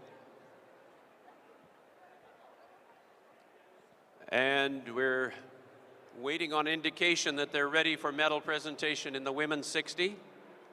Okay, we are ready to go. Women's 60 meters.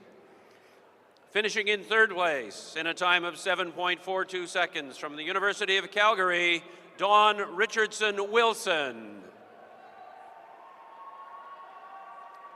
In second place in a time of 7.40 seconds from the University of Toronto, Onome Gabiniji. And the U-Sport Women's 60-meter champion in a time of 7.29 seconds comes from Guelph University, Jacqueline Madogo, defending champion, repeating as U-Sport champion in the women's 60 meters. Congratulations, ladies.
Once again, pentathlon medalists to the awards area, please. Madison Lawrence, Jolie Welburn, and Hannah Blair.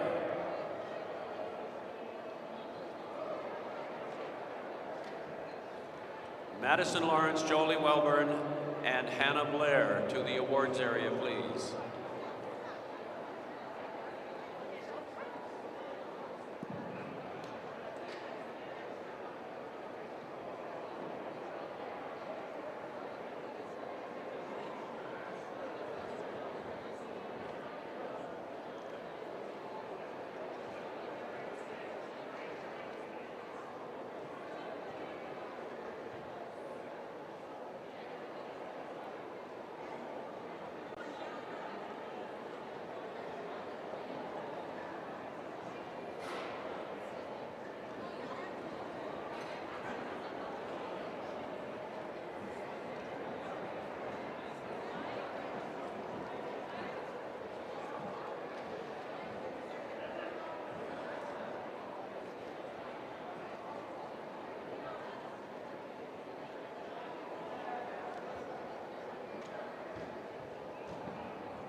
Rosalie Couturier. Rosalie Couturier, if you are in the field house, please come to the announcer's table. Rosalie Couturier.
Madison, Jolie, and Hannah to the awards table, please, or the awards podium area. Madison, Jolie, and Hannah. Your audience awaits. We've got at least 1,000 people milling around at the awards podium wanting to congratulate you.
And it looks like we have 3 medal-winning heptathletes, pentathletes today, all gathered.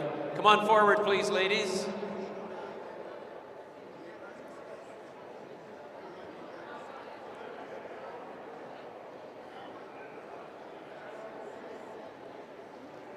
So, ladies, we congratulate you on your day of exemplary work. You put on a great show.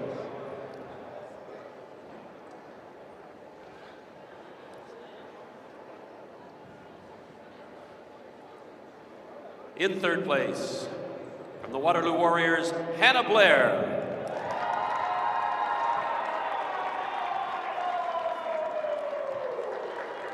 Hannah really earned this medal because she moved from 5th to 3rd as a result of really laying her body on the line in that 800 meters. It was a fantastic effort. Wasn't it, Hannah? Great effort, that's right. In second place, as a result also of a great effort in the 800 meters, Jolie Welburn of the University of Regina Cougars.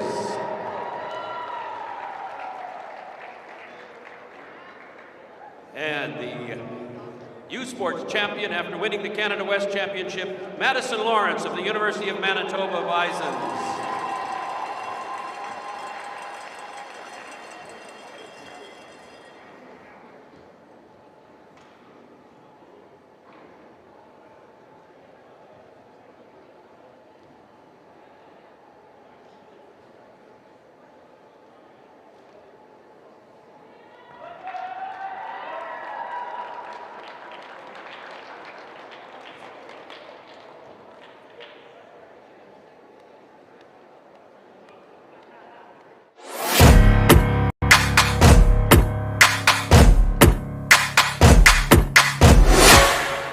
Sports on CBC, les championnats U-Sport, brought to you in part by, vous êtes présenté par Nike Team, Just Do It, faites-le. Barron, exclusive supplier of U-Sports championship rings. Le fournisseur exclusif des bagues de championnat U-Sport. Fox 40, celebrating a decade of the Fox 40 U-Sports Coach of the Year program. Fier partenaire des prix de l'entraîneur de l'année U-Sport depuis 10 ans. Veraburn, medical supply partner of varsity athletics since 1976. Partenaire de sport universitaire depuis 1979. The Government of Canada, le gouvernement du Canada. Discover Saskatoon. Let's come together and discover Saskatoon. Ensemble, découvrons Saskatoon. And by Fun. Shop and save for your next car today at fun.com. That's fun with 2 F's. Magasinez votre prochain véhicule dès aujourd'hui à fun.com. C'est fun avec 2 F.